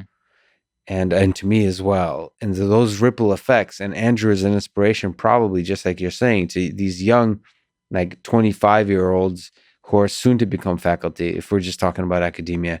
And the same is probably happening with government. Is funny enough, Trump probably is inspiring a huge number of people who are saying, wait a minute, I don't have to play by the rules. Exactly. And I can think outside the box here. And you're right. And the institutions we're seeing are just probably lagging behind. So the optimistic view is the future is going to be full of exciting new ideas. So Andrew Yang is just kind of the beginning of this whole thing. He's tip of the iceberg. Yeah. And I hope that iceberg it's not this influencer. One of the things that really bothers me. Yeah. I've gotten a chance. No, I should be careful here. I don't want to, I love everybody, but these people who talk about like, how to make your first million or how to succeed. And they're so, I mean, yeah, that makes me a little bit cynical about, I'm worried that the people that win the game of politics will be ones that want to win the game of politics. They already are, man. Yeah. And like we mentioned AOC, I hope they optimize for the 80% populist thing, right? Like they optimize for that badass thing that history will remember you as the great man or woman that did this thing, versus how do I maximize engagement today and keep growing those numbers? The influencers are I'm so allergic to this, man. Mm-hmm. They keep saying how many followers they have on the different accounts.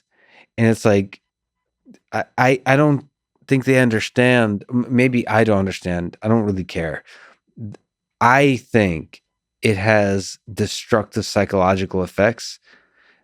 One, like thinking about the number, like getting excited, your number went from 100 to 101 and being like, and today went out to 105. Whoa, that's a big jump. That maybe like thinking in this way, like, I wonder what I did. I'll do that again. In this way, one, it creates anxiety and those psychological effects, whatever. The more important thing is it prevents you from truly thinking boldly in the long arc of history, in creatively thinking outside the box, doing huge actions. 100%.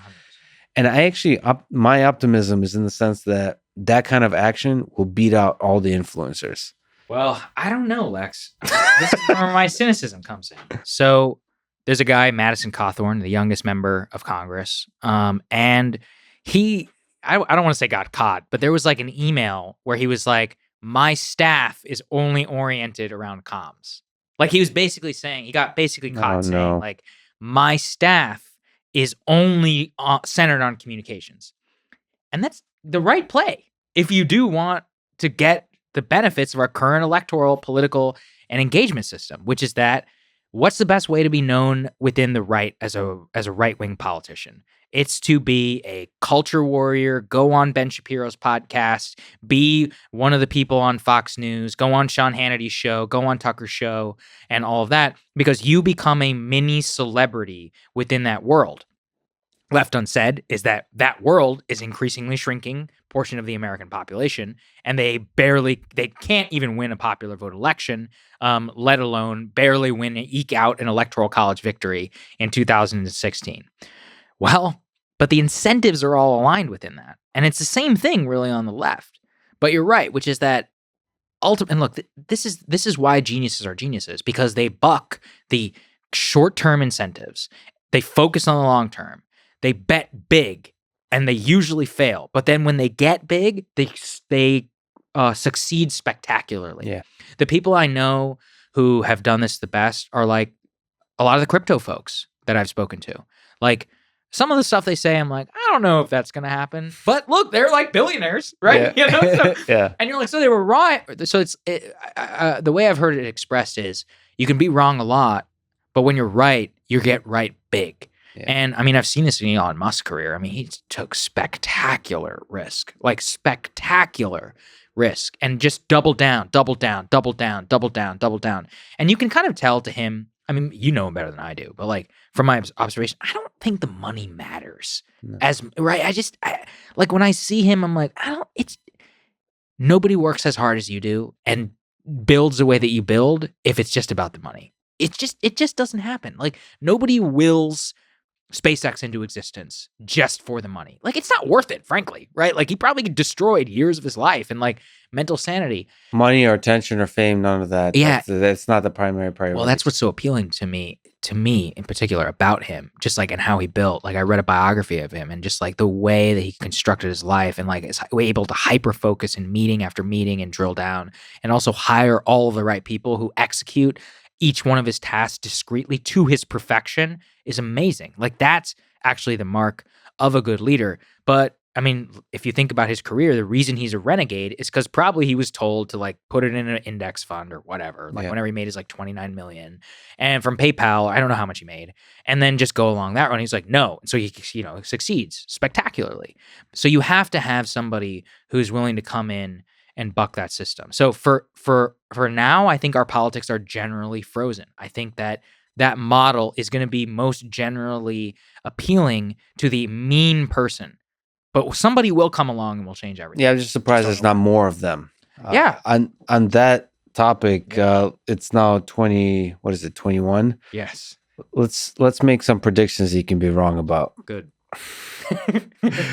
What major political people are you thinking will run in 2024, including Trump, Jr. or Senior, or Ivanka? I don't know. Any Trump. And who do you think wins? I think Joe Biden will run again in 2024, and I think he will run against someone with the last name Trump. I do not know whether that is Trump or Trump Jr., but I think one of those people will probably be the GOP nominee in 2024. Who was it? Some prominent political figure. Was it Romney? Somebody like that said that Trump will win the primary if he runs again. Of course. That's not even a question. Trump is the single most popular figure in the Republican Party by orders of magnitude. Still. Oh, I mean, probably more, honestly. There was actually, I can tell you because I saw the data, which is that pre-January 6th, it was like 54% of Republicans wanted him to run again. Then it went down 8 points after January 6th, 2 days later, And then after impeachment, it went right back up to 54%. So the exact same number is in February at post-impeachment vote as it was after November. Now, look, yeah, again, surveys, bullshit, etc. But like, that's all the data we have. That's what I can point you to. If Trump runs, he will be the nominee, and he will be the 2024 nominee. I just don't know if he wants to. It really depends. Like, do you think he wins after the Trump vaccine heals all of us? Do you think Trump wins? It depends on how popular culture functions over the next 4 years. And I can tell you that they are, because I don't think Biden has that much to do with it. Because again, Trump is not a manifestation of an affirmative policy action. Yeah. It is a defensive bulwark wall against cultural liberalism at its best. So it's like, this is why it doesn't matter what Biden does. If there are more riots, if there is a more sense of persecution amongst people who are more lean towards conservative or like, hey, I don't know about that, that's crazy, then he very well could win. Let's say Joe Biden doesn't run and they put up like Kamala Harris. I think he would beat her. And I don't think there's a question that Trump would beat Kamala Harris in 2024. And you don't think anybody else, I don't know how the process works. You don't think anybody else on the Democratic side can take the... Well, how could you run against the sitting vice president?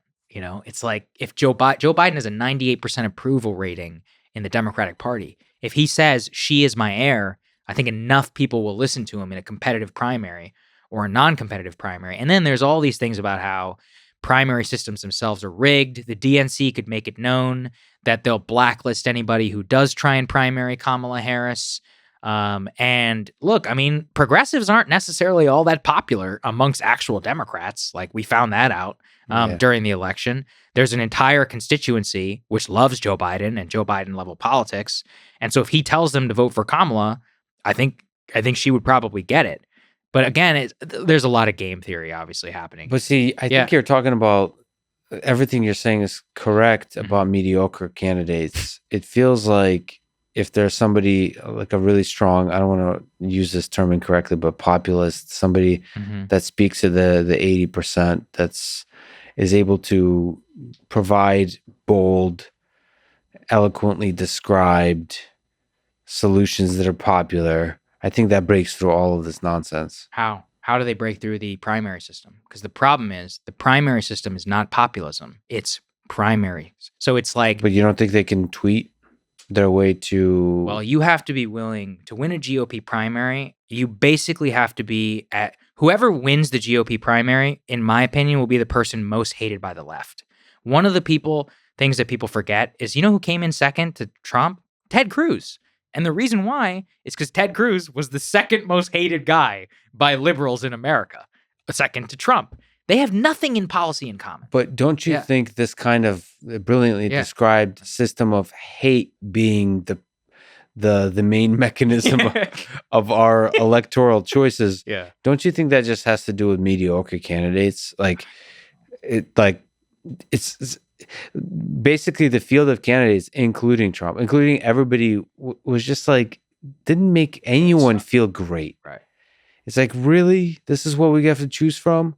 Maybe a Mark Cuban, or like Mark Cuban as a Democrat, or it would have to be somebody like that. Somebody who, because here's the thing about Trump. It's not just that it was Trump. He was so fucking famous. Like, people don't realize he was so famous. Like, even when I first met Trump, I met a couple of other presidents, but when I met Trump, even I felt like kind of starstruck because I was like, yo, this is the guy from The Apprentice. Yeah. I'm like, this is the dude. Like, from The Apprentice? Yeah. Like, because I'm like, my dad and I used to sit and watch The Apprentice when I was in high school. And then one of the guys was from College Station where I grew up, and we're like, oh my God, like that guy's on The Apprentice. Like, it was a phenomenon. There's like that level. It's kind of like when I met Joe Rogan, I'm like, holy shit, that's Joe Rogan.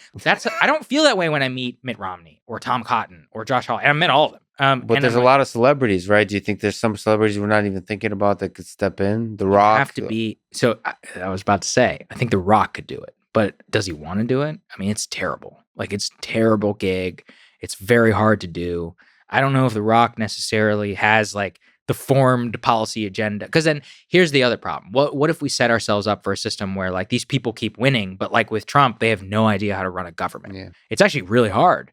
right? And you have to have the know-how and the trust to find the right people. This is where the genius element comes in, is you have to understand that front, and you have to understand how to execute discrete tasks. Like, this is the FDR. This is why it's so hard. Like FDR, Lincoln, TR. They were who they were, and they live in history, and their name rings like for a reason. And yeah, I mean, one of the most depressing lessons I got from 2020 is it seems like, in my opinion, that we learn the lesson of our success and not of our failures. For example, like, we have this narrative in our head that we always have the right person at the right time during crisis. And in some cases, it was true. We didn't deserve Lincoln. We didn't deserve FDR. We didn't deserve a lot of presidents at times of crisis. But then you're like, okay, George W. Bush, 9/11, that was terrible. Reconstruction, Andrew Johnson, awful, right? Like, we had several periods in our history where the crisis was there, they were called, and they did not show up. And it hadn't happened in my lifetime except for 9/11. And even then, you could kind of see that as an opportunity for somebody like Obama to come in and fix it. But then he didn't do it. And then Trump didn't do it. And you realize, I feel like our politics are most analogous to like the 1910s, like all in terms of the Gilded Age, in terms of that. Remember, there's that long period of presidents between like Lincoln and Teddy Roosevelt. We were like, wait, like, who was president? Like, or even TR was like an exception, where you have like Calvin Coolidge, who like Silent Cow. So we're living through Grover that. Cleveland. That's kind of how, if I think of us within history, I feel like we're in one of those times. We're just waiting. It feels really important to us right now. Like, Right. this is the most important moment in history, but it might be It could just be a blip, right? A 20, 30-year blip. Like, when you think about who was president between 1890 and between like 1888 and 1910. Like, nobody really thinks about that period of America, but like, that was an entire lifetime for people, right? Like, how did they feel about the country that they were in? That's hilarious. That's how I kind of think about where we are. It's funny right to now. think. I mean, I don't want to minimize it, but like, we haven't really gone through a World War II style crisis. So like, say that there is a crisis in like several decades of that level, right? Existential risks to a large portion of the world. Then what will be remembered is World War II, maybe a little bit about Vietnam, and then whatever that crisis is. And this whole period that we see as dramatic, even coronavirus. Even 9/11. Even 9/11. It's like, because you can look at how many people died and all those kinds of things, all the drama around the war on terror and all those kinds of things. Maybe Obama will be remembered for being the first African-American president. But then, that's fascinating to think about. Oh, man. Even Trump will be like, oh, okay, cool. That guy. Yeah. Like, maybe he'll be remembered as the first celebrity.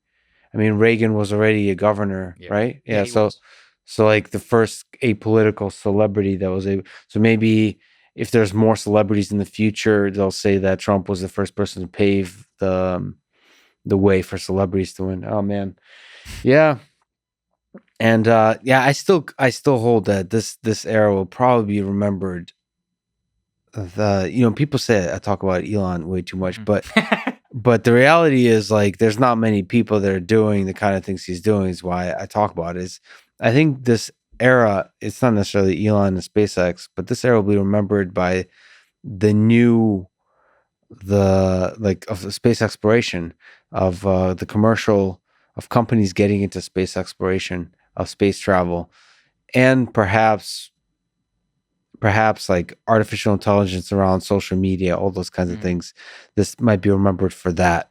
But all the political bickering, all of that nonsense, that might be very well forgotten. One way to think about it is that the internet is so young. Yeah, I think about it. Right. So Jeff Jarvis, he's a media scholar I respect. He's not the only person to say this, but many others have. Which is that, look, this is kind of like the printing press. There was a whole 30 years war because of the printing press. Yeah, it took a long time for shit to sort out. I think that's where we're at with the internet. Like, at a certain level, it disrupts everything. And that's a good thing. It can be very tumultuous.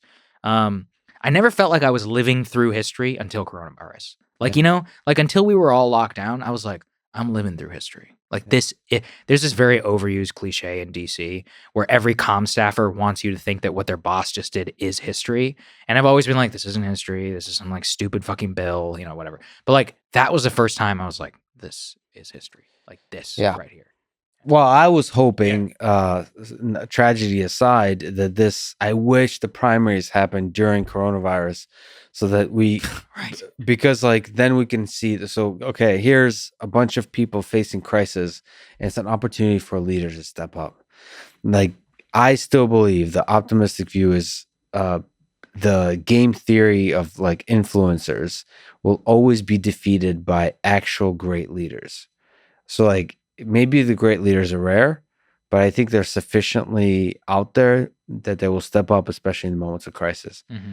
And coronavirus is obviously a crisis where like, mass manufacture of tests, all kinds of infrastructure building that you could have done in 2020. There's so many possibilities for just like bold action. It makes me sad. None of that, even just forget actually doing the action, advocating for it. Yeah. Just saying like this, we need to do this.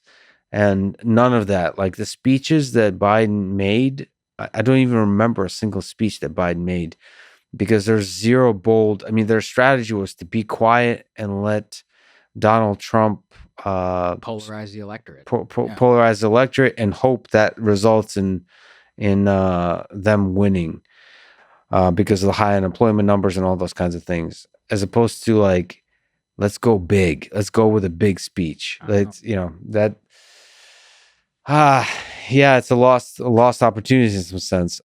So we talked a bunch about politics, but one of the other interesting things is that you're involved with is or involved with defining the future of is journalism. I suppose you can think of podcasting as a kind of journalism, of course it is. But also just writing in general, just whatever the hell the future of this thing looks like is up to be defined by people like you. So what do you think is broken about journalism and what do you think is the future of journalism?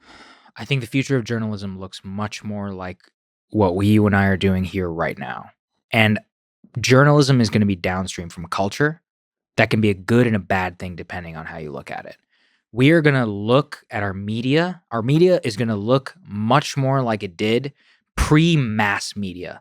And the way that I mean that is that back in the 1800s in particular, especially after the invention of the telegraph, when information itself was known. So for example, like you and I don't need to, let's say you and I are competing journalists. You and I are no longer competing, quote unquote, to tell the public X event happened. All journalism today is largely explaining why did X happen. Mm-hmm. And part of the problem with that is that means that it's all up for partisan interpretation. Mm-hmm. Now, you can say that that's a bad thing. I think it's a great thing because the highest level of literacy and news viewership in America was during the time of yellow journalism, was during the time of partisan journalism. Not a surprise. People like to read the news from people that they agree with. You could say that's bad, echo chambers, etc. That's the downside of it. The upside is more people are more educated. More people are interested in the news. So I think the proliferation of mass media, of this format, of long form, niching, of not just long form. I do updates on Instagram, which are 5 minutes. Oh, you consider like Instagram? Yeah. Almost even Twitter. Oh, of course, Twitter. Twitter is where I get my news from. Yeah. I don't read the paper. I have literally Twitter is my news aggregator. It's called my wire, where I find out about hard events, like the president has departed the White House. But not only that, I don't know about you, but I also looked at Twitter to the exact thing you're saying, which is the response to the news. Correct. Like the thoughtful. Sounds ridiculous, but you can be pretty thoughtful in a single tweet. If you follow the right people, you can get that. And so that is the future of media, which is that the future of media is it will be much larger amounts of people, which are famous to smaller groups. So Walter Cronkite's never going to happen again, at least in probably within our lifetimes, where everybody in America know who this guy is. That age is over. I think that's a good thing because now people are going to get the news from the people that they trust. Yes, some of it will be opinionated. I'm in my program. Crystal and I are like, we are she's coming from this like view. I'm coming from this view. That's our bias when we talk about information, and we're going to talk about the information that we think is important. Mm-hmm. And it has garnered a large audience. I think that's very much where the future is going to be. And the reason why I think that's a good thing is because people will be engaged more within it rather than the current system where news is highly concentrated, highly consolidated, has groupthink, has the same elite production pipeline problem of everybody knows journalists all come from the same socioeconomic background and they all party together here in DC or in New York or in LA or wherever, and they're part of the same monoculture, and that affects what they report. This will cause a total dispersion of all of that. The battle of our age is going to be the guild versus the non-guild. So like what we see right now with the New York Times and Clubhouse. This is a very, very, very, very, very intentional thing that is happening, which is that the Times talking about unfettered conversations, that's happening on Clubhouse for people who aren't aware. This is important because they need to be the fetterers of conversation. Mm-hmm. They need to be the interagent. That's where they get their power. They get their power from convincing Facebook that they are the ones who can fact check stuff. Yeah. They are the ones who can tell you whether something is right or wrong. That battle over unimpeded conversation and the explosion of a format that you and I are doing really well in, and then this more consolidated one, which holds cultural power and elite power and, more importantly, money, right, over you and I, that's the battle that we're all going to play. Do you think out. unfettered conversations have a chance to win this battle? Yes, I do in the long run. In the long run, the internet is simply too powerful. But here's the mistake everybody makes.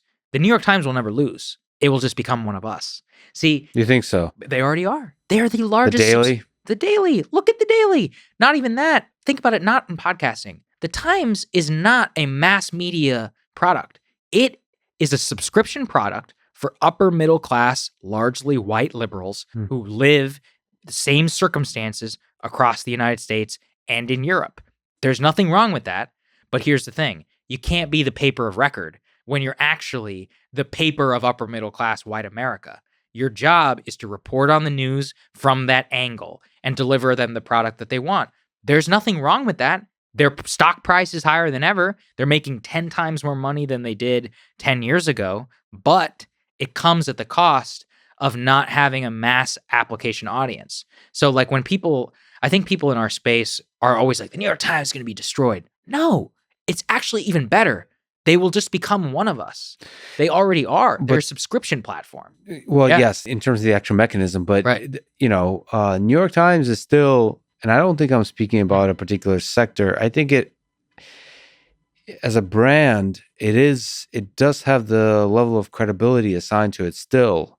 There's politicization of it. Totally. But there's a credibility. Like, it has much more credibility than, forgive me, but then I think you and I have. No, you're right. In terms of your podcast, like, people are not going to be like, they're going to cite the New York Times versus what you said on the podcast for an opinion. I wonder, in the sense of battles, whether unfettered conversations, whether Joe Rogan, whether your podcast can have the same level of legitimacy, or the flip side, New York Times loses legitimacy to be at the same level of in terms of how we talk about it. It's a long battle, right? It's going to take a long time. And I'm saying this is where I think the end state is going. And look at what the Times is doing. They're leaning into podcasting for a reason, but not just podcasting as in NPR level, like, here's what's happening.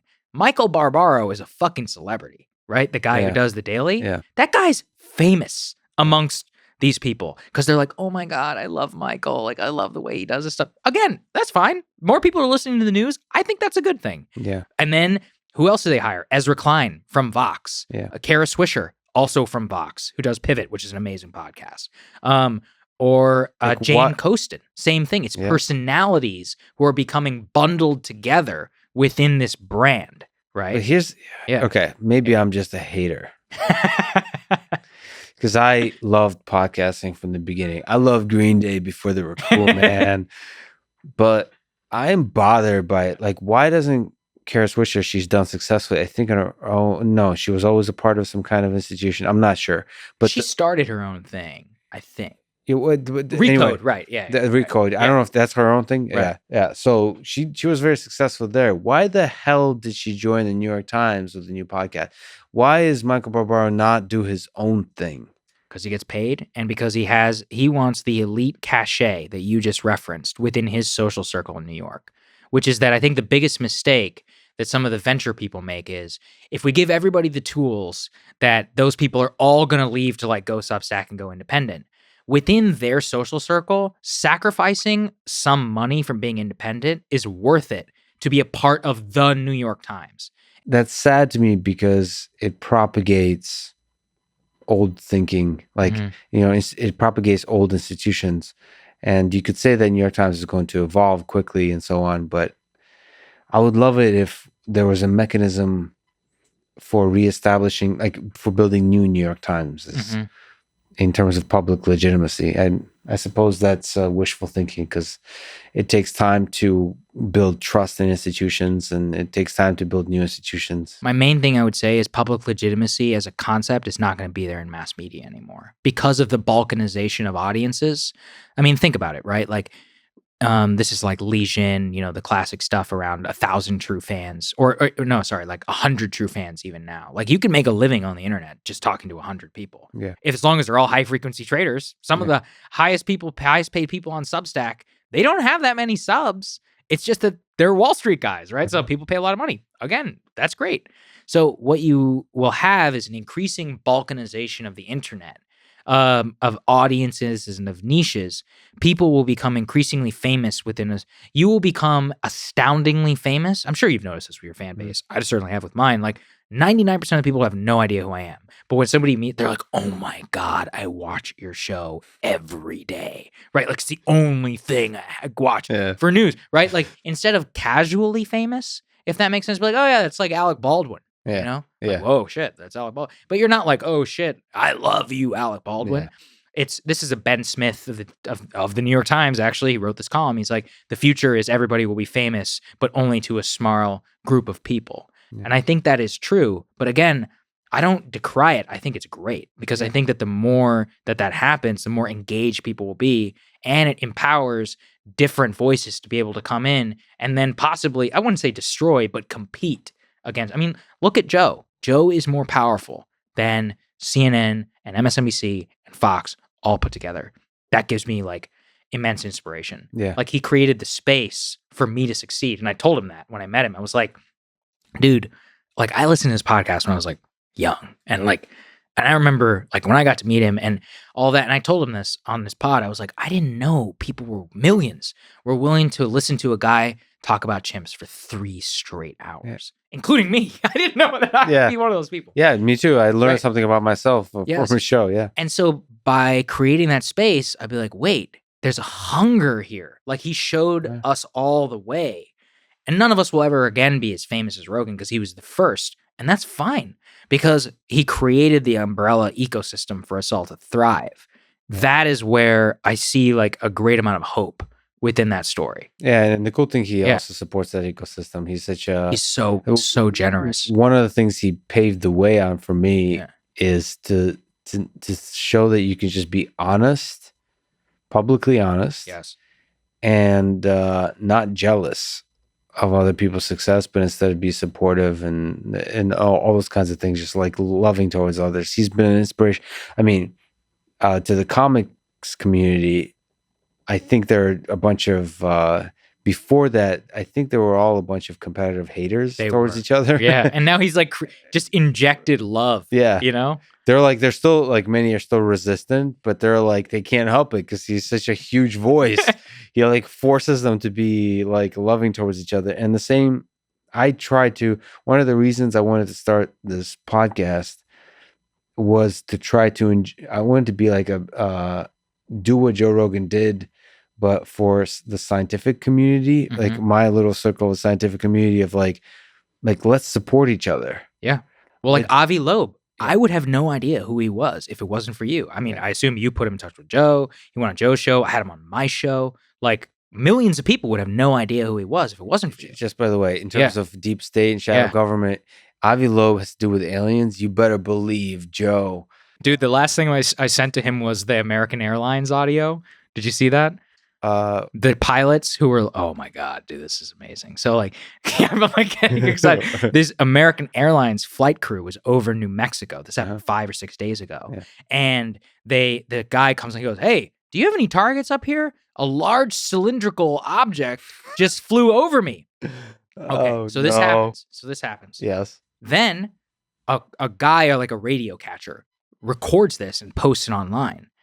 American Airlines confirms that this is authentic audio. And they go, all further questions should be referred to the FBI. So then, okay, American Airlines just confirmed it's a legitimate transmission. FBI, then the FAA comes out and says, we were tracking no objects in the vicinity of this plane at the time of the transmission. So the only plausible explanation that online sleuths have been able to say is maybe he saw a Learjet, which was, using like open source data. FAA rules that out. So what was it? He saw a large cylindrical object while he was mid-flight. American Airlines flight. You can go online, listen to the audio yourself. This is a 100% no shit transmission confirmed by American Airlines of a commercial pilot over New Mexico seeing a quote unquote large cylindrical object in the air. Like I said, when we first started talking, I've never believed more in UFOs than aliens. Yeah, this is like, awesome. Yeah, I just wish both American Airlines, FBI, and government would be more transparent. Like there would be voices. I know it sounds ridiculous, but the kind of transparency that you see, maybe not Joe Rogan. He's like overly transparent. He's just a comic, really. But just I don't know, like a podcast from the FBI. Just like being honest, like excited, confused. Yeah. I'm sure they're being overly cautious about the release information. I'm sure there's a lot of information that would inspire the public, that will inspire trust in institutions, that will not damage national security. Like it seems to me obvious. And the reason they're not sharing it is because of this momentum of bureaucracy, of caution and so on. But there's probably so much cool information that the government has. The way I wouldn't say it confirmed it's real, but Trump didn't declassify it. Like, that if there was ever a president that actually wanted to get to the bottom of it, it was him. Yeah. I mean, he didn't declassify it, man. And people begged him to. I know for a fact, because I pushed to try and make this happen, that some people did speak to him about it. And he was like, no, I'm not going to do it. So he might be afraid. That's what I mean, though. He's afraid. Yeah. They were probably all telling him, they're like, sir, you can't do this, all this, like, wow. And I get that. And there's this legislation written in COVID that like they have 6 months to release. Yeah. I mean, is that real? What is that? Is that a bunch of bullshit? I think it's bullshit. There's so many different levels of classification that people need to understand. I mean, look, I read John Podesta. He was the chief of staff to Bill Clinton. He's a big UFO guy. He tried. Like him and Clinton tried to get some of this information, and they could not get any of it. And we're talking about the president and the White House chief of staff at the time. Well, there's a whole bureaucracy built, just like you were saying, with intent. You have to be like, that has to be your focus, because there's a whole bureaucracy built around secrecy probably for a good reason. So to get through to the information, there's a whole like paperwork process, all that kind of stuff. You can't just walk in and get unless, again, with intention, that becomes your thing. Like, let's revolutionize this thing. Yeah. And then you get only so many things. It's sad that the bureaucracy has gotten so bulky. But I think the hopeful messages from earlier in our conversation, it seems like a single person can't fix it, but if you hire the right team, it feels like you can. You can't fix everything. I don't want to give people unrealistic expectations. You can fix a lot, especially in crisis. You can remake America. Yeah. And the reason I know that is because it's already happened twice. FDR, or in modern history, FDR and JFK. FDR and JFK's assassination, LBJ. 2 hyper-competent men who understood government, who understood personnel and coincidentally were friends. I love this. I don't think actually people understand this. FDR met Johnson 3 days after he won his election to Congress, special election. He was only 29 years old. And he left that meeting and called somebody and said, this young man is going to be president of the United States someday. Like, even then, like, what was within him to understand and to recognize that? And sometimes Johnson, as a young member of Congress, would come and have breakfast with FDR, like just two of the great political minds of the 20th century, just sitting there talking. Like, I would give anything to know what there was happening. I hope they were real with each other and there was like a genuine human connection, right? That seems Johnson to be... wasn't a genuine guy, so It wasn't. almost certainly not. Well, I need to read those thousands of pages. I've been way too focused on Hitler. I was going to say, one of my goals in coming to this is I was like, I got to get Lex into two things because I know he'll love it. I know he'll love LBJ if he takes the time to read the books. Really? 100%. He's the most... Of all the presidents? I didn't say you'll love him, but you'll love the books about him because the books are a story of America, the story of politics, the story of power. This is the guy who wrote The Power Broker. Mm-hmm. These books are up there with Decline and Fall of the Roman Empire by Edward Gibbon in terms of how power works. It's a study of power. Exactly. That's why Carroll wrote the books. And that's why the books are not really about LBJ. They're about power in Washington and about the consolidation of power post-New Deal, the consolidation then, or they're using the levers of power like Johnson knew in order to change the House of Representatives, the Senate of the United States, and ultimately the presidency of the United States, which ended in failure and disaster with Vietnam. Don't get me wrong. But he's overlooked for so many of the incredible things that he did with civil rights. Nobody else could have done it. No one else could have gotten it done. And the second thing is, we got to get you into World War I. We got to get you more into World War I because I think that's a rabbit hole, which I know you're a Dan Carlin fan. Mm-hmm. So Blueprint for Armageddon. Yeah, it's good. Guaranteed. But there's fewer evil people there. Yes. But that's what actually, there's a banality of that evil. Of the Kaiser and of the Austro-Hungarians and of... See, I like World War I more because it was unresolved. It's one of those periods I was talking to you about like sometimes you're called and you fail. Like that's what happened. I mean, 50 million people were killed in the most horrific way. Like people literally drowned in the mud. Like an entire generation. One stat I love is that, Britain didn't need a draft till 1916. Like they went 2 years of throwing people into barbed wire voluntarily. Yeah. And because people loved their country and they loved the king and they thought they were going against the Kaiser, it's just like that conflict to me, I just can't read enough about it. Also just like births the Russian Revolution, Yeah, I mean, Hitler. You can't talk about World War II without World War I. Right. And I'm obsessed with the conflict. I've read way too many books about it. For this reason is it's unresolved. And like the roots of so much of even our current problems happened in Versailles, right? Like Vietnam is because of the Treaty of Versailles. Many ways the Middle Eastern problems and the division of the states there, the Treaty of Versailles in terms of the penalties against Germany, but also the fallout from those wars on the French and the German population, or the French and the British populations, and their reluctance for war in 1939 or 1938. When Neville Chamberlain goes, right? Like that's one of the things people don't understand is the actual appetite of the British public at that time. They didn't want to go to war. Only Churchill. He was the only one in the gathering storm, right? Like being like, hey, this is really bad and all of that. And then even in the United States, our streak of isolationism, which things were, because of that conflict, we were convinced as a country that we wanted nothing to do with Europe and its problems. And in many ways, that contributed to the proliferation of Hitler and more. So, like, I'm obsessed with World War I for this reason, which is that it's just like the root. It's like the culmination of the monarchies, then the fall, and then just all the shit spills out from there for like 100 years. So World War I is like the most important shift in human history. Versus World War II is like a consequence of that. Yeah, it's so I have a degree in security studies from Georgetown, and one of the thing is that we would focus a lot on that is like war, but also like the complexity around war. And it's funny, we never spent that much time on World War II because it was actually quite of a clean war. It's a very atypical war, as in The war object, which we learned from World War I, is we must inflict suffering on the German people and invade the borders of Germany and destroy Hitler. Like the center of gravity is the Nazi regime and Hitler. So it had a very basic begin and end. Begin, liberate France, invade Germany, destroy Hitler, reoccupy, rebuild. World War I, what are you fighting for?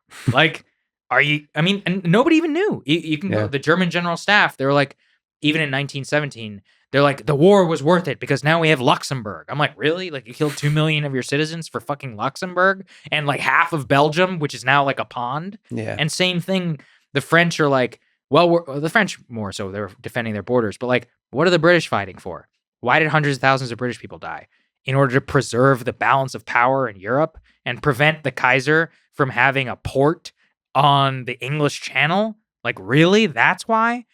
That's more what wars are. Is they become these like atypical they become these protracted conflicts with a necessary diplomatic resolution. It's not clean. It's very dirty. It usually leads in the outbreak of another war and another war and another war and a slow burn of ethnic conflict, which bubbles up. So that's why I look at that one, even because it's more typical of warfare in terms of how it works. Exactly. Yeah. It's kind of interesting. You're making me realize that World War II is one of the rare wars where you can make a strong case for it's a fight of good versus evil. Just war theory, obviously. Like, they're literally slaughtering Jews. Like, we have to kill them. And there's one person doing it. I mean, there's one person at the core. That's fascinating. And it's short and there's a clear aggression. It's interesting that Dan Carlin has been avoiding Hitler as well. Yeah. Probably for this reason. Probably for this reason. Yeah. I mean, but it's complicated too, because there's a pressure. That guy has his demons. I love Dan so much. This is the I don't know if you feel this pressure, but as a creative, he feels the pressure of being maybe not necessarily correct, but maybe correct in the sense that his understanding, he gets to the bottom of why something happened, of what really happened. Yeah. Get to the bottom of it before he can say something publicly about it. And he is tortured by that burden. I know. He takes so much shit from the historical community for no reason. I think he's the greatest popularizer, quote unquote, of history. And I wish more people in history understood it that way. He was an inspiration to me. I mean, I do some videos sometimes on my Instagram now where I'll do like a book tour. I'll be like, here's my bookshelf of these presidents. And like, here's what I learned from this book and this book and this. And that was very much like a skill I learned from him of being like, as the historian writes, I just love the way he talks. He's like, in the mud. Or, he'll be like, quote, unquote. I love, he inspires me, man. Yeah. Like, he really does, to like learn more. And I bought a lot of books because of Dan Carlin. He'll be, because of this guy, because of that guy. In terms of, another thing he does, which nobody else, and I'm probably guilty of this, he focuses on the actual people involved. Like, he would tell the story of actual British soldiers in World War I. And I probably, and maybe you're guilty of this too, we over-focus on what was happening in the German general staff, what was happening in the British general staff. And he doesn't make that mistake. That's why he tells real history.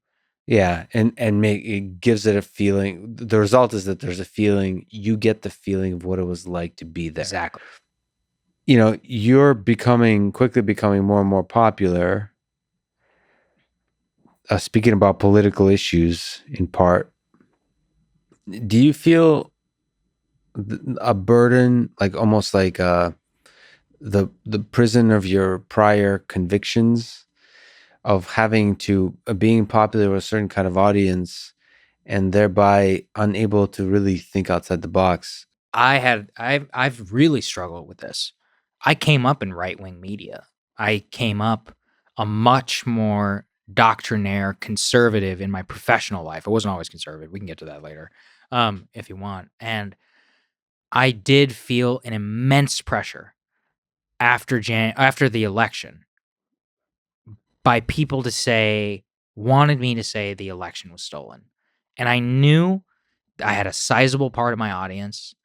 Oh, well, here's the benefit. Most people know me from Rising, which is with Crystal and me. That is inherently a left-right program, so it's a large audience. So I felt comfortable, and I knew that I could still be fine in terms of my numbers, whatever, because many people knew me who were on the left. And if my right listeners abandoned me, so be it. Mhm. I had the luxury of able to take that choice, but I still felt an immense amount of pressure to say the election was stolen, to give credence to a lot of the stuff that Trump was doing, to downplay January 6th, to downplay many of the Republican senators or justify many of the Republican senators, some of whom I know, who objected to the Electoral College certification and who stoked some of the flames that have eaten the Republican base. And I just wouldn't do it. And that was hard, man. Like, I feel more politically homeless right now than I ever have. But I have realized in the last couple of months it's the best thing that ever happened to me. It's freedom. It's true freedom. I say exactly what I think. And it's not that I wasn't doing that before. It's maybe I would avoid certain topics, or like I would think about things more from a team perspective of like, am I making sure that I'm not saying I didn't fight it. And I criticized the right plenty and Trump plenty before the election and more. It's more just like, I no longer feel as if I even have the illusion of a stake within the game. I'm like, I only look at myself as an outside observer, and I will only call it as I see it truly. And I was aspiring to that before, but I had to have, in a way, Trump stopped the steal thing. It like took my shackles off 100%. Yeah. Because I was like, no, this is bullshit. And I'm going to say it's bullshit. Yeah. And I think it's bad. And I think it's bad for the Republican Party. And if people in the Republican Party don't agree with me on that, that's fine. I'm just not going to be necessarily like associated with you anymore. This is probably one of the first politics related conversations we've had. I mean, unless you count Michael Malice, who he was great. Yeah. He's a funny guy. He's not so much political as he is like burning down, man. Yeah, right. he leans too far into anarchy for me. Yeah, I think he's. There's a place for that. It's almost. Well, first of all, he's working on a new book, which I really appreciate. Outside of he's working on like a big book for a while, which is White Pill. Mm-hmm. He's also working on this like short little thing, which is like anarchist handbook or something like that. Yeah, it's like Anarchy for Idiots or something like that, which I think is really yeah. Well, being an idiot right. and being curious about anarchy seems useful, so I like those kinds of books. That's Russian heritage, man. Yeah, they're anarchist 101. Yeah, I mean it's I find those kinds of things a useful thought experiment. Because that's why it's frustrating to me when people talk about communism or socialism or even capitalism, where they can't enjoy the thought experiment of like, why did communism fail? And maybe ask the question of like, is it possible to make communism succeed, or are there good ideas in communism? Like, I enjoy the thought experiment, like the discourse of it, like the reasoning and like devil's advocate and all that. People seem to not have patience for that. They're like, communism bad, red. I was obsessed with the question and still am. I will never quench my thirst for Russian history. I love that period of 1890 to 1925. It's just so fucking crazy. Like the autocracy embodied in Tsar Alexander. And then you get this like weird fail son, Nicholas, who is kind of a good guy, but also terrible. And also Russian autocracy itself is terrible. And then I just became obsessed with the question of like, why did the Bolshevik Revolution succeed? Because like people in Russia didn't necessarily want Bolshevism. People suffered a lot under Bolshevism, and it led to Stalinism. How did Vladimir Lenin do it? Right? Like, and I became obsessed with that question.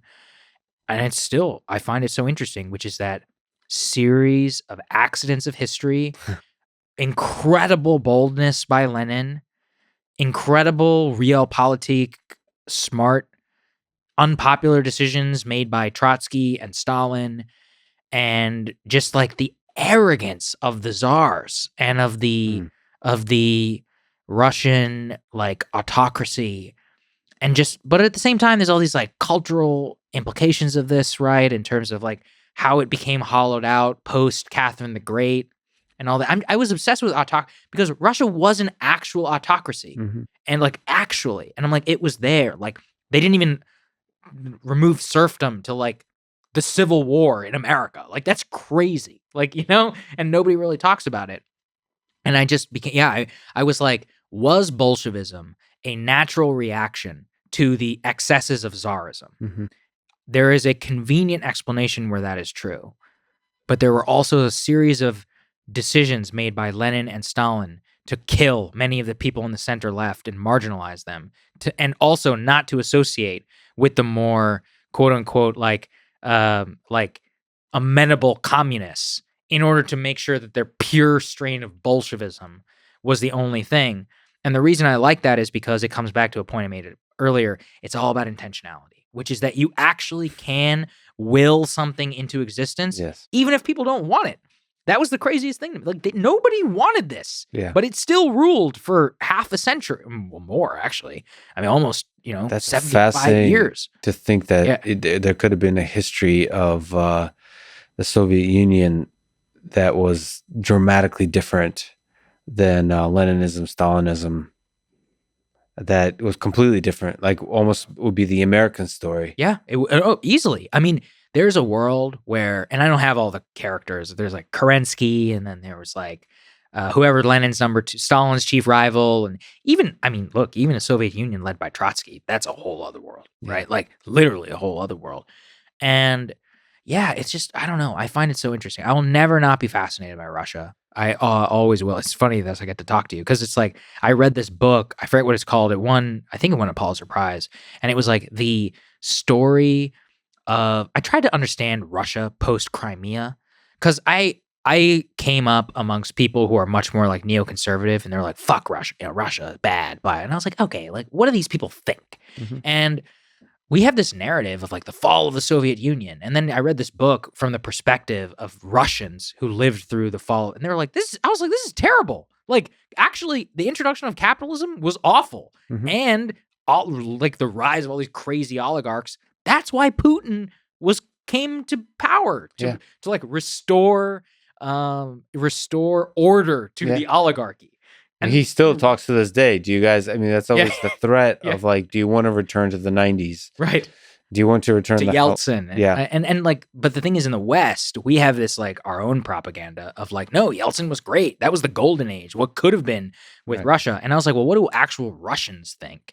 And so that, I'll always be fascinated by it. And then just like to understand the idea of feeling encircled by NATO and all of that, you have to understand like Russian defense theory all the way going back to the Tsars has always been defense in depth, in terms of having Estonia, Lithuania, and more as like protection of the heartland. I'm not justifying in this, so NATO shills, like, please don't come after me.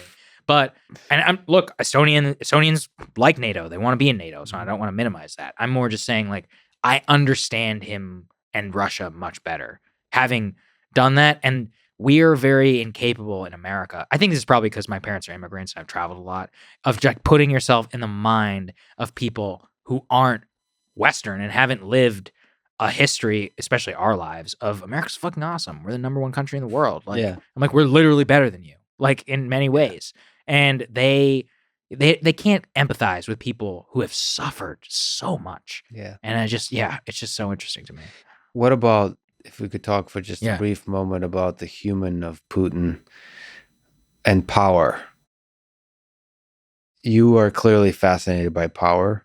Do you think power changed Putin? Do you think power changes leaders? If you look at the great leaders in history, whether it's LBJ, FDR, do you think power really changes people? Like, is there a truth to that kind of old proverb?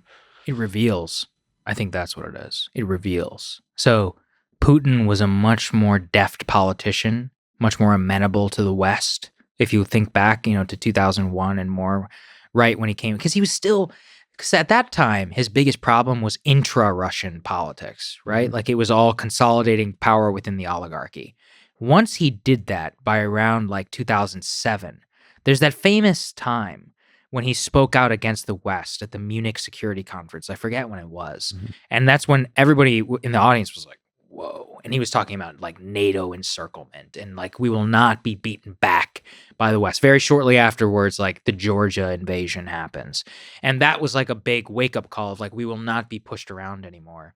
I mean, he said before publicly, like the worst thing that ever happened was the fall. Or what did he say? It was like the fall of the Soviet Union was a tragedy, right? Yeah. Of course, people in the West were like, what? I'm like, I get it, right? Like they were a superpower. Now their population is declining. Like it's like a petrostate. It sucks. Like I understand.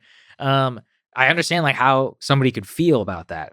I think it revealed his character, which is that I think he thinks of himself probably as he always has since 2001 as like this benevolent, almost as a benevolent dictator. He's like, without me, the whole system would collapse.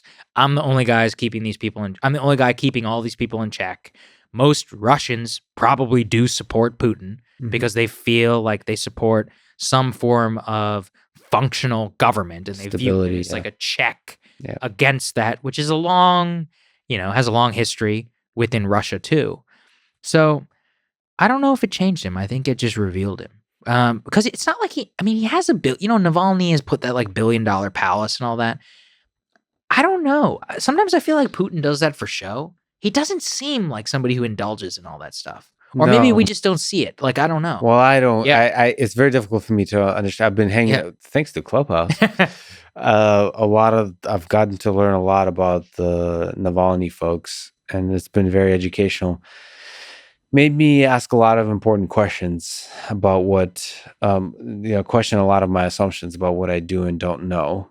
But I'll just say that I do believe, there's a lot of the Navalny folks say that Putin is incompetent and is a bad executive, like is bad at basically running government. But to me, why do Russians not think that? Right? Is it they probably say propaganda. Say it's the press. Right. Yeah, they would say the control. There is a strong either control or pressure on the press, but I think there is a legitimate support and love of Putin in Russia that is not grounded in just misinformation and propaganda. There's legitimacy there. Mostly, I try to remain apolitical and actually genuinely remain apolitical. I am legitimately not interested in the politics of Russia of today. I feel I have some responsibility and I'll take that responsibility on as I need to. But my fascination, as it is perhaps with you in part, is in the historical figure of Putin. Mm-hmm. I know he's currently president, but I'm almost looking like as if I was a kid in 30 years from now reading about him, studying the human being, the games of power that are played that got him to gain power, to maintain power, what that says about his human nature, the nature of the bureaucracy that's around him, the nature of Russia, the people, all those kinds of things, as opposed to the politics and the manipulation and the corruption and the control of the media that results in misinformation. Those are the bickering of the day, just like we were saying, what will actually be remembered about this moment in history. Totally. He's a transformational figure in Russian history, really, like the bridge between the fall of the Soviet Union and the chaos of Yeltsin. That will be how he's remembered. The only question is what comes next and what he wants to come next. I'm always I'm like, he's getting up. How old is he? 60 something? Yeah, right? 60. So he would be, I think he would be 80. So with the change of the constitution, he can now be president until 2034, I think it is. Uh-huh. So he would be like 80 something and he would be in power for over 30 years, which is longer than Stalin. So, but he still seems to be... He seems fit. Yeah, I think he's going to be around for a long time. But this is a fascinating question that you ask, which is like, what does he want? I don't know. Yeah, that's the question. And this is where I think given all of his behavior and more, I don't know if it's about money. I don't know if it's about enriching himself. Obviously, he did to the tune of billions and billions and billions of dollars. But I think he's as close to like an actual Russian nationalist, like at the top, who really does believe in Russia as its rightful superpower. Everything he does seems to stem from that opposition to NATO, intro to Syria, like wanting to play a large role in affairs, deeply distrustful and yet coveting of the European powers. Like, look, I could describe every czar, in those same language. Like every czar falls into the exact same category. Yeah, and I mean, it makes me wonder, looking at some of the biggest leaders in human history, to ask the question of what was the motivation? What was the motivation for even just the revolutionaries like Lenin, Trotsky, and Stalin? What was the motivation? Because it sure as hell seems like the motivation was, at least in part, driven by ideas, not self-interest of like power. For Lenin, it was. I think he was a true believer and an actual narcissist who thought he was the only one who could do it. Stalin, I do think, just wanted power and realized, well, I don't know. Look, he wrote very passionately when he was young. And he really believed in communism. In the beginning, he did. I'm always fascinated is I'm like, around 1920, what happened, right? Post-revolution, you crush the whites. Now it's all about consolidation. That's where the games really began. Yeah. And then I'm like, I don't think that was about communism. Yeah, maybe it became a useful propaganda tool, but it still seemed like he believed in it. Whether it was, of course, this is the question. I mean, this is the problem with conspiracy theories for me, and this is legitimate criticism towards me about conspiracy theories, which is, just because you're not like this doesn't mean others aren't like this. So, like, I can't believe that somebody be like deeply two-faced. Oh, I've met them. You're welcome to Washington. But like, I think that I would be able to detect. I don't think so. No. Those people are good, man.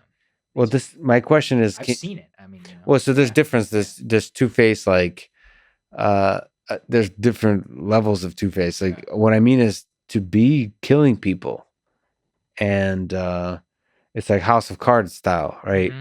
And still present a front like you're not killing people. I don't know if I guess it's possible, but I just don't see that at scale. Like there's a lot of people like that, and I have trouble imagining some, that's such a compelling narrative that people like to say. Like people, that's the conspiratorial mindset. I think that skepticism is really powerful and important to have, because it's true, a lot of powerful people abuse their power. But saying that about, I feel like people over assume that. It's like I see that with use of steroids often in sports. People seem to make that claim about like everybody who's successful. Right. And I want to be I don't know, something about me wants to be cautious, because I want to give people a chance. Being purely cynical isn't helpful. People say this about me. He's only saying this to do this. Yeah. But at the same time, being naively optimistic about everything is also counterproductive, because people are going to fuck you over. And more importantly, that doesn't bother me. More importantly, you're not going to be able to reason about how to create systems that are going to be robust to corruption, to malevolent like parties. So, in order to create, you have to have a healthy balance of both, I suppose. Especially if you want to actually engineer things that work in this world that has evil in it. Right. I can't believe there's a book of Hitler on the desk. We've mentioned a lot of books throughout this conversation. I wonder, and this makes me really curious to explore in a lot of depth the kind of books that you're interested in. I think you mentioned in your show that you provide recommendations. Yes, I do. In the form of spoken word.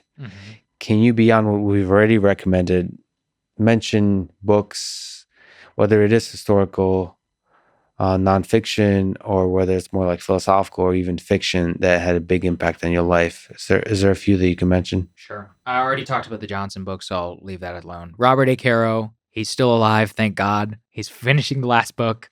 I hope he makes it. So those Johnson books.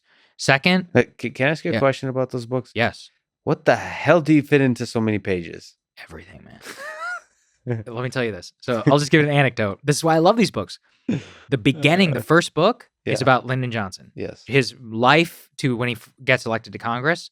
The book begins with a history of Texas and its weather patterns, and then of his great-great-grandfather moving to Texas. Yes. Then the story of that.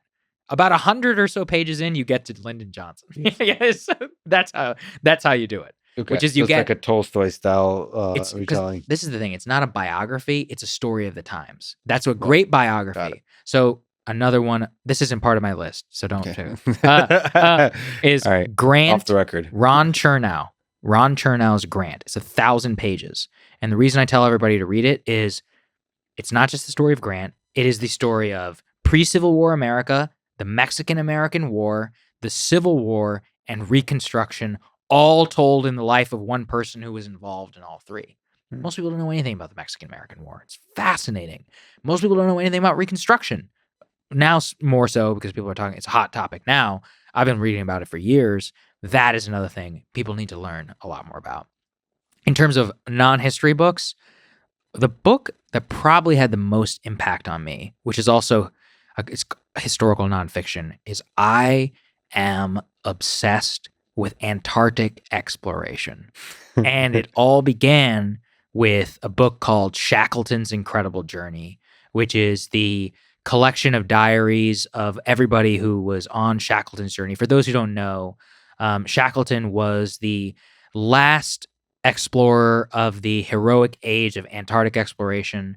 He led a ship called the Endurance, which froze in the ice off the coast of Antarctica in 1914. And they didn't have radios. They were the last exploration, a last one without the age of radio. And he happens to freeze in the ice. And then the ship collapses after a year frozen in the ice.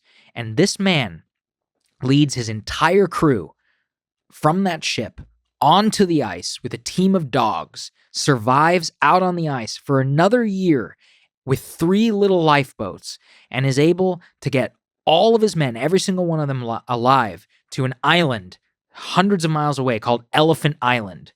And when they got there, he had to leave everybody behind except for 6 people. And him and 2 other guys, I'm forgetting their names, navigated by the stars 800 miles through the Drake Passage with seas of hundreds of feet to I think it's called Prince George's Island. Mm-hmm. And then when they got to Prince George's Island, they landed on the wrong side and they had to hike from one side to the other to go and meet the whalers. And every single one of those things was supposed to be impossible. Nobody was ever supposed to hike that island. It wasn't done again until like the 1980s with professional equipment. Mm-hmm. He did it after 2 years of starvation. Nobody was ever supposed to make it from Elephant Island to Prince George. The guy, they had to hold him steady, his legs, so that he could chart the stars. And if they miss this island, they're into open sea. They're dead. And then before that, how do you survive for a year on the ice? Yeah. On seals. And before that, he kept his crew from depression, frozen 1 year in the ice. It's just an amazing story. And it made me obsessed with Antarctic exploration. So I've read like 15 books on. What the hell is it about the human spirit? It's amazing. That's the thing about Antarctica is it brings it out of you. So for example, I read another one recently called Mawson's Will. Douglas Mawson. He was an Australian. He was on one of the first Robert Frost expeditions. He leads an expedition down to the south. Him and a partner, they're leading explorations. 1908, something like that. Yes. They're going around Antarctica with dog teams. And what happens is they keep going over these snow bridges where there's a crevice, but it's covered in snow. Mm-hmm. And so one of the lead driver, the dogs go over and they plummet. And that sled takes with it. So the guy survives, but that sled takes all their food, half the dogs, their stove, the camping tent, the tent specifically designed for the snow, everything. Mm-hmm. And they're hundreds of miles away from base camp. He and this guy have to make it back there in time before the ship comes to come get them on an agreed upon date. And he makes it. But the guy he was with, he dies. And it's a crazy story. They have, first of all, they have to eat the dogs. A really creepy part of Antarctic exploration is everyone ends up eating dogs at different points. Yeah. And part of the theory, which is so crazy, is that the guy he was with was dying because they were eating dog liver. And dog liver has a lot of vitamin E, which if you eat too much of it can give you like a poisoning. And so Mawson, by trying to help his friend, was giving him more liver. Of all the things that kills you. I know, is dog liver. And so his friend ends up dying, have a horrific heart attack, all of that. Mawson crawls back hundreds of miles away, makes it back to base camp hours after the ship leaves. And two guys or a couple of guys stayed behind for him. And he basically has to recuperate for like 6 months before he can even walk again. But it's like you were saying about the human spirit. It's like Antarctica brings that out of people. Or Amundsen, the guy who made it to the South Pole, Robert Amundsen. Oh my God. Like this guy trained his whole life in the ice from Norway to make it to the South Pole. And he beat Robert Frost, the British guy with all this money and all these. I could go on this forever. I'm obsessed with Antarctica. Well, first of all, I'm gonna take this part of the podcast. Yeah.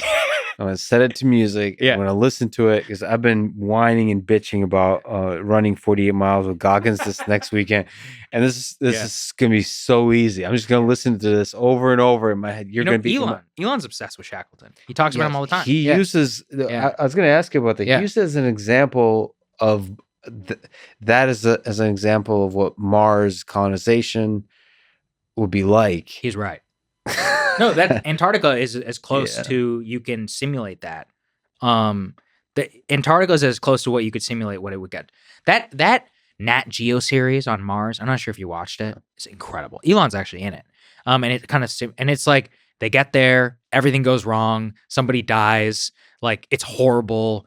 They can't find any water. It's not working. So what is it? Is it like simulating the experience of what it'd be like to colonize? So it's like a docu-series where the fictionalized part is the like astronauts on Mars, but then they're interviewing people like Elon Musk and others who are the ones who like paved the way to get to Mars. So it's a really interesting concept. I think it's on Netflix.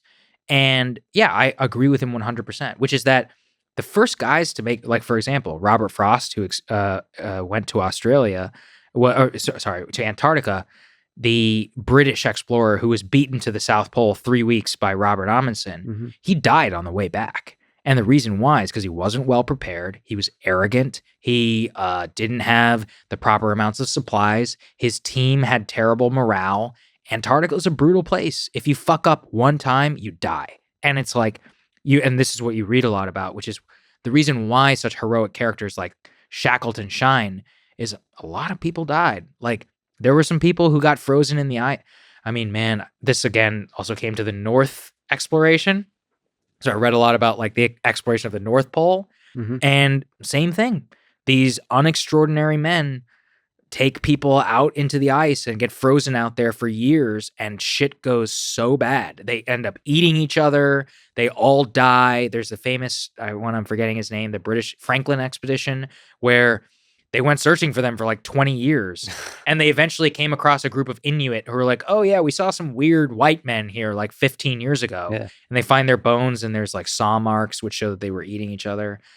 So history remembers the ones who didn't eat each other. Yeah, we remember the ones who made it, but there are, and that would be the story of Mars as well. That will be the story of Mars. So, and nevertheless, that's the interesting thing about Antarctica. Nevertheless, something about human nature drives us to explore it. Yes, that seems to be like, a lot of people have this kind of, to me, frustrating conversations. Like, well, Earth is great, man. Why do we need to colonize Mars? Like, you just don't get it. I don't know. I mean, I don't know. It's the same people that say, like, why are you running? Like, why are you running a marathon?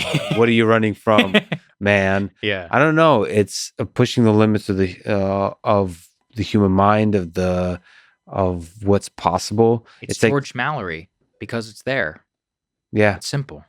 Like, and that somehow actually the result of that, if you want to be pragmatic about it, there's something about pushing that limit that has side effects that you don't expect that will create a better world back home for the people, not necessarily on Earth, but like just in general, it raises the quality of life for everybody, even though the initial endeavor doesn't make any sense. The very fact of pushing the limits of what's possible then has side effects of benefiting everybody.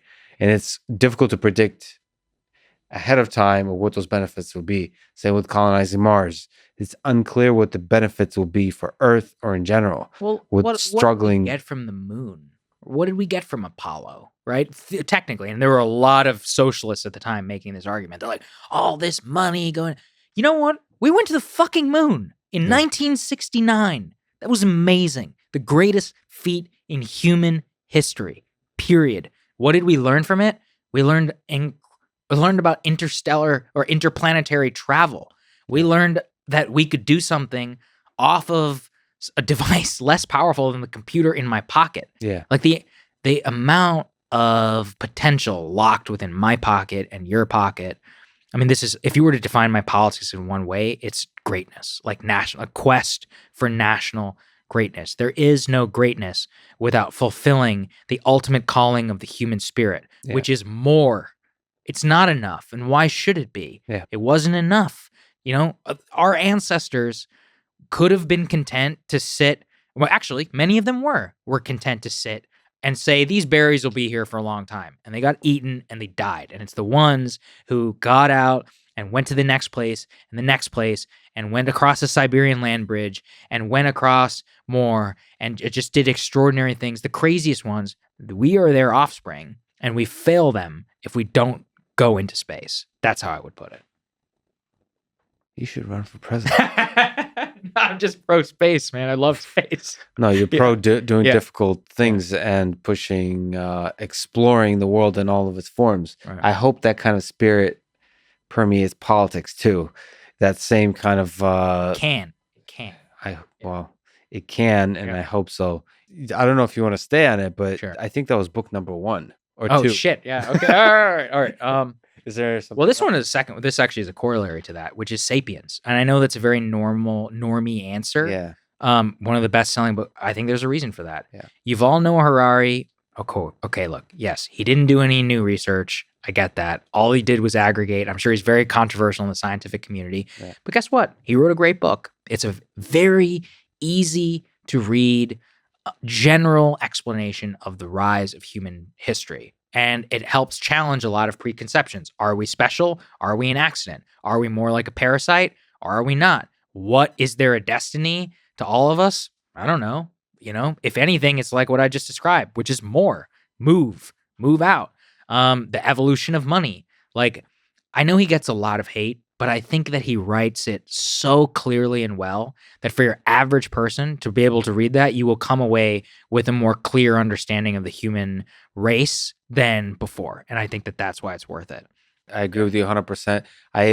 I'm ashamed to. I usually don't bring up *Sapiens* because it's like, yeah, it's like everybody's uncle has read it, but it's that's a good thing. It's actually. It is one of the. Right. I think it'll be remembered as one of the great books of this particular era. Because it's so clearly, it's like the Selfish Gene with Dawkins. I mean, it just aggregates so many ideas together and puts language to it that's makes it very useful to talk about. So it is one of the great books. 100%. Another one is definitely Born to Run for the same reason by Christopher McDougall, which is that I'm just going to listen to this whole podcast next week. You have to. Well, you should, because you are inheriting our most basic skill, which is running, and reimagining human history, or reimagining like what we were as opposed to what we are is very useful because it helps you understand how to tap into primal aspects of your brain, which just drive you. And the reason I love McDougall's writing is because I love anybody who writes like this. Malcolm Gladwell, who else? Michael Lewis, people who find characters to tell a bigger story. Michael Lewis finds characters to tell us the story of the financial crisis. Malcolm Gladwell finds characters to tell us the story of learning new skills and outliers and whatever his latest book is. I forget what it's called. But McDougall tells the vignettes and a tiny story of a single person in the history of running and like how it's baked into your DNA. And I think there was just something very useful to that for me, for being like, I don't need to go to the gym, or like, I'm not saying you should still go to the gym. I'll be clear. I'm saying like, in order to fulfill like who you are, you can actually tap into something that's the most basic. I don't know if, I'm sure if you listened to the David Cho episode with Joe Rogan. Can you remind me? Oh, where he eats the animal? Yeah, Is that right. guy? With the baboon Yeah. when he goes hunt. And there's something to that, man. There's something to that where it's just like they are living the way that we were supposed to. Yeah. We're not supposed. Well, I don't want to put a normative judgment on it. They are living the way that we used to. Yeah. There's it something feels very more honest somehow to our true nature. There's a guy I follow on Instagram. I've come from Paul Saladino, Carnivore MD. Yeah. He just went over there to the Hadza to live with them. And I was watching his stuff, just like, I was like, man, there's something in you that wants to go. Yeah. Like, I'm like, I want to do that. Yeah. I wouldn't be very good at it, but like, I want to. Yeah. I'm so glad that somebody who thinks deeply about politics is so fascinated with exploration and with the very basic nature, like human nature of our existence. I love that. There's something in you. And still you're stuck in DC. For now. Speaking of which, you are from Texas. Yes. What do you make of the future of Texas politically, culturally, economically? I am in part moving to Austin. Congrats. That's awesome. But I'm also doing the Eric Weinstein advice, which is like, dude, you're not married, you don't have kids. Fly everywhere. Yeah. There's no such thing as moving. What are you moving? You're like your 3 suits and some shirts and underwear. What exactly is the move entail? So I have nothing. So I'm basically, it's very just remain mobile. But there's a promise, there's a hope to Austin outside of,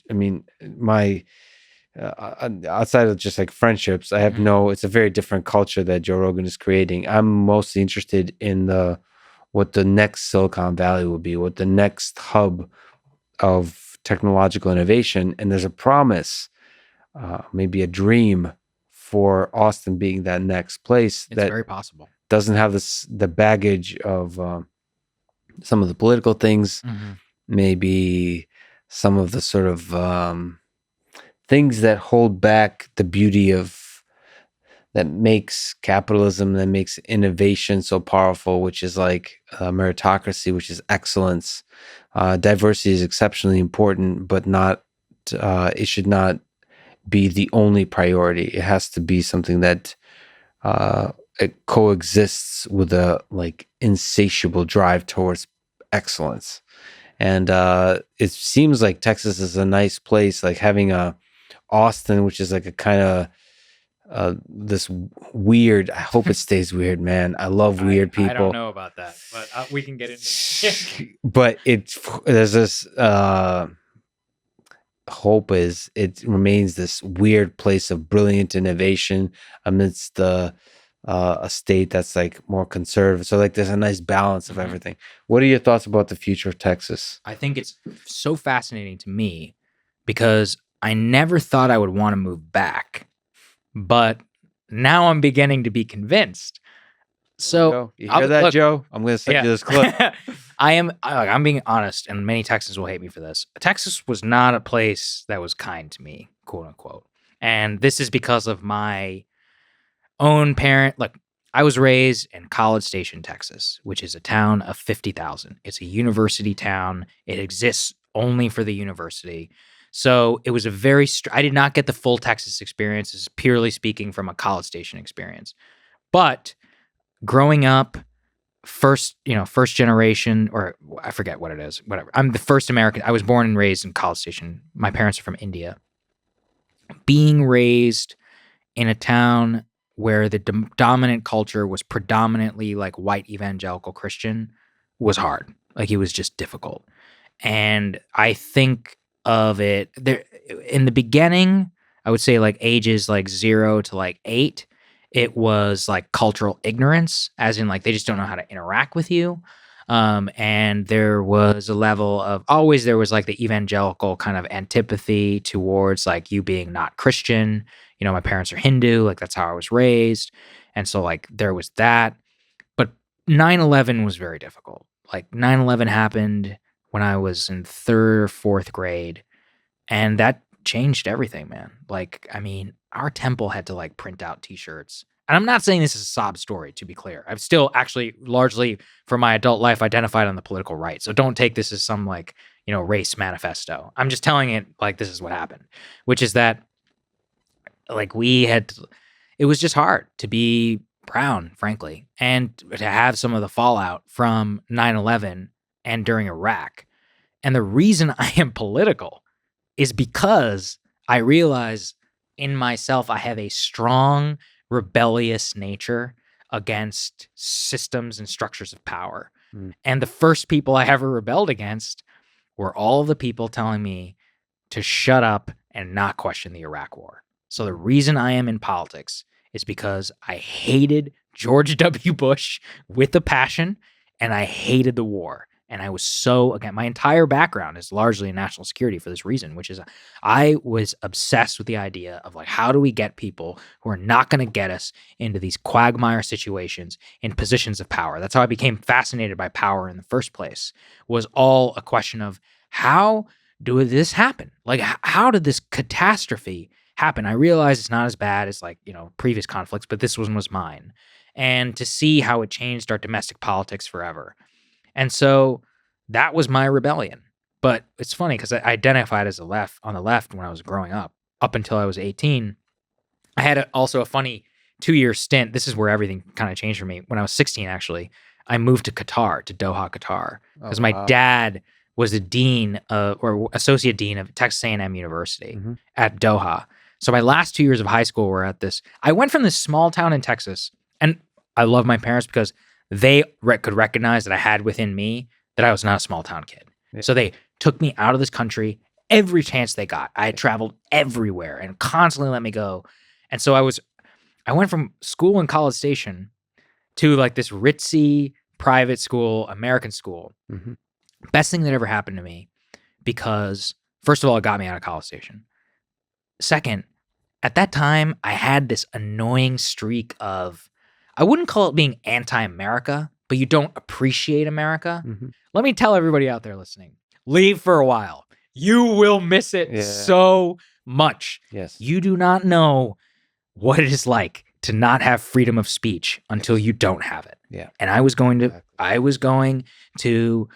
high school with these guys in the Qatari royal family, and all I wanted to do was speak out about how they were pieces of shit for the way that they treated Indian citizens in that country who are basically used as slave labor. And I could not say one word because I knew I would be deported, and I knew my dad would lose his job and my mom would lose her job, and then we would be forced out of the country.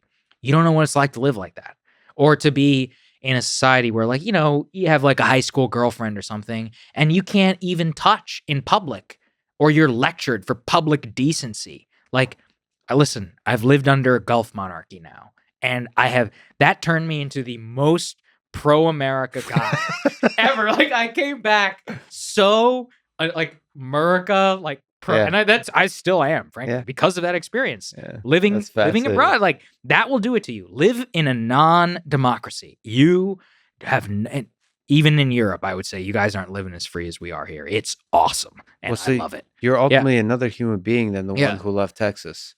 Yeah. So, I mean, have you actually considered moving to Texas? And broadly, just outside of your own story, what do you think is the future of Texas? What is the future of Austin? Yes. There's so much transformation seemingly happening now related to Silicon Valley, related to California. That's the part to me, which is that since I left, it's changed dramatically, which is that it used to be like this conservative state where the main money to be made was oil, and everybody knew that. It was a petro state, Houston, all of that. Austin was always weird, but it was more of a music town and a university town. It was not a tech town. But in the 10 years or so since I left, I have begun to realize, I'm like, well, the Texas I grew up in is over. It is not a deep red state in any sense of the term. The number one U-Haul route in the country pre-pandemic already was San Francisco to Austin. Okay, so like you have this massive influx of people from California and New York, Wow. and the composition of it is changed dramatically. The intra composition and the so the intra composition, it's become way more urban. It's from when I grew up. Texas was a much more rural state. Its politics were much more static. It looked much more like Rick Perry, like that. He was a very accurate representation of who we were. Now, I don't think that that's the case. Texas is now a dynamic economy, not just 100% reliant on oil, because of its kind of like, I would call it like regulatory arbitrage relative to California and New York, offers a large incentive to people who are more, I wouldn't say culturally liberal, but they're not necessarily like culturally conservative, like the people who I grew up with. That's changed the whole state's politics. Beto came 2 points away from beating Ted Cruz. Now, I'm not saying the state's going to go blue. I think the Republican Party will just change and we'll have to readjust. But the re-urbanization of Texas has made it, I'll put it in this way, much more attractive to me than the place that I grew up. And then right? from my perspective, well, first of all, I love some of the cowboy things that Texas stands for, but from my perspective, the injection of the tech innovation that's moving to Texas has made it very exciting to me. It seems like outside of all that, maybe you can speak to the weird in Austin. It seems like I know that Joe Rogan is a rich sort of almost like mainstream at this point. Yeah, right. But he's also attracting a lot of weirdos, and so is Elon. And a lot of those weirdos are my friends, and they're like Michael Malice, like those weirdos. And it's like I have a hope for Austin that all kinds of different flavors of weirdos will get injected. It's possible. You know, I actually think the most significant thing that happened were Tesla moving there. Yeah. The reason why is I love Joe, obviously, but like he can only attract X amount of people. Yeah. Elon actually employs thousands of people. Yeah. And then you also Oracle. Oracle's decision to move to Austin is just as important because those two men, Larry, was Ellison, right? Yeah. Ellison and Elon, they actually employ tens of thousands of people collectively. That can change the nature of the city. Yes. So you combine that with Joe bringing this entire new entertainment complex with the bodies of people who will appreciate said entertainment complex. Spend money on the entertainment. Exactly. Yeah. You just remade the entire city. Yeah. And that's why I'm fascinated. And obviously there's network effects, which is now that all those people are down there. I mean, if I were Elon Musk, I would donate a shit ton of money to the University of Texas and I would turn it into my Stanford for Silicon Valley. Yeah. Let's introduce some competition and let UT Austin hire the best software developers, engineers, professors, and more, and turn Texas into a true like Austin revolving door hub where people come to UT Austin to get an internship at Tesla and then become an executive there and then create their own company in their own garage in Austin, which is the next Facebook, Twitter. That's how it happens. This is why I'm much more skeptical of Miami. There's a whole like tech Miami crew. I'm like, yeah, like there's no university. It's very inorganic. Look, I think Miami is awesome. I just like, I don't know if the same building blocks are there. And also no multi-billion-dollar companies which employ thousands of people are coming there. That's the ingredient. It's not just Joe Rogan. It's not just even Elon Musk if he still operated in California. It's all the people he employs. I think that is where I think Texas is going to dramatically change within the next 10 years. Alternative to it's already become a more urbanized state that's moved away from oil and gas in terms of like its emphasis, not necessarily in terms of its real economics. And 10 years from now, I don't think it will be necessarily the name prop like of the town. The only question to me is how that manifests politically, because it's very possible though, because a lot of these workers themselves are California culturally liberal. You could see a Gavin Newsom type person getting elected governor of Texas. Yeah. Or like the mayor of Austin. I mean, look, mayor of Austin's already a Democrat, right? Like, I mean, Joe has his own problems with Austin. It's funny. I remember him leaving L.A. and I'm like, I don't know, have you been to Austin? Like, like it ain't, Yeah. it's not everything it's cracked up to be, necessarily. But no matter what, a new place allows the possibility for new ideas, even if they're somehow left leaning and all those kinds of things. I do think the only two things missing from Austin and Texas are two dudes in a suit that sometimes have a podcast, talk a bunch of nonsense on a mic. So let's bring the best suit game to Texas. I hope you do make it to Texas at some point. Thanks so much for talking today. Thanks for listening to this conversation with Saagar Enjeti, and thank you to our sponsors, Jordan Harbinger Show, Grammarly Grammar Assistant, 8 Sleep Self-Cooling Bed, and Magic Spoon Low Carb Cereal. Click the sponsor links to get a discount and to support this podcast. And now, let me leave you with some words from Martin Luther King Jr. about the idea that what is just and what is legal are not always the same thing. He said, "Never forget that what Hitler did in Germany was legal." Thank you for listening and hope to see you next time.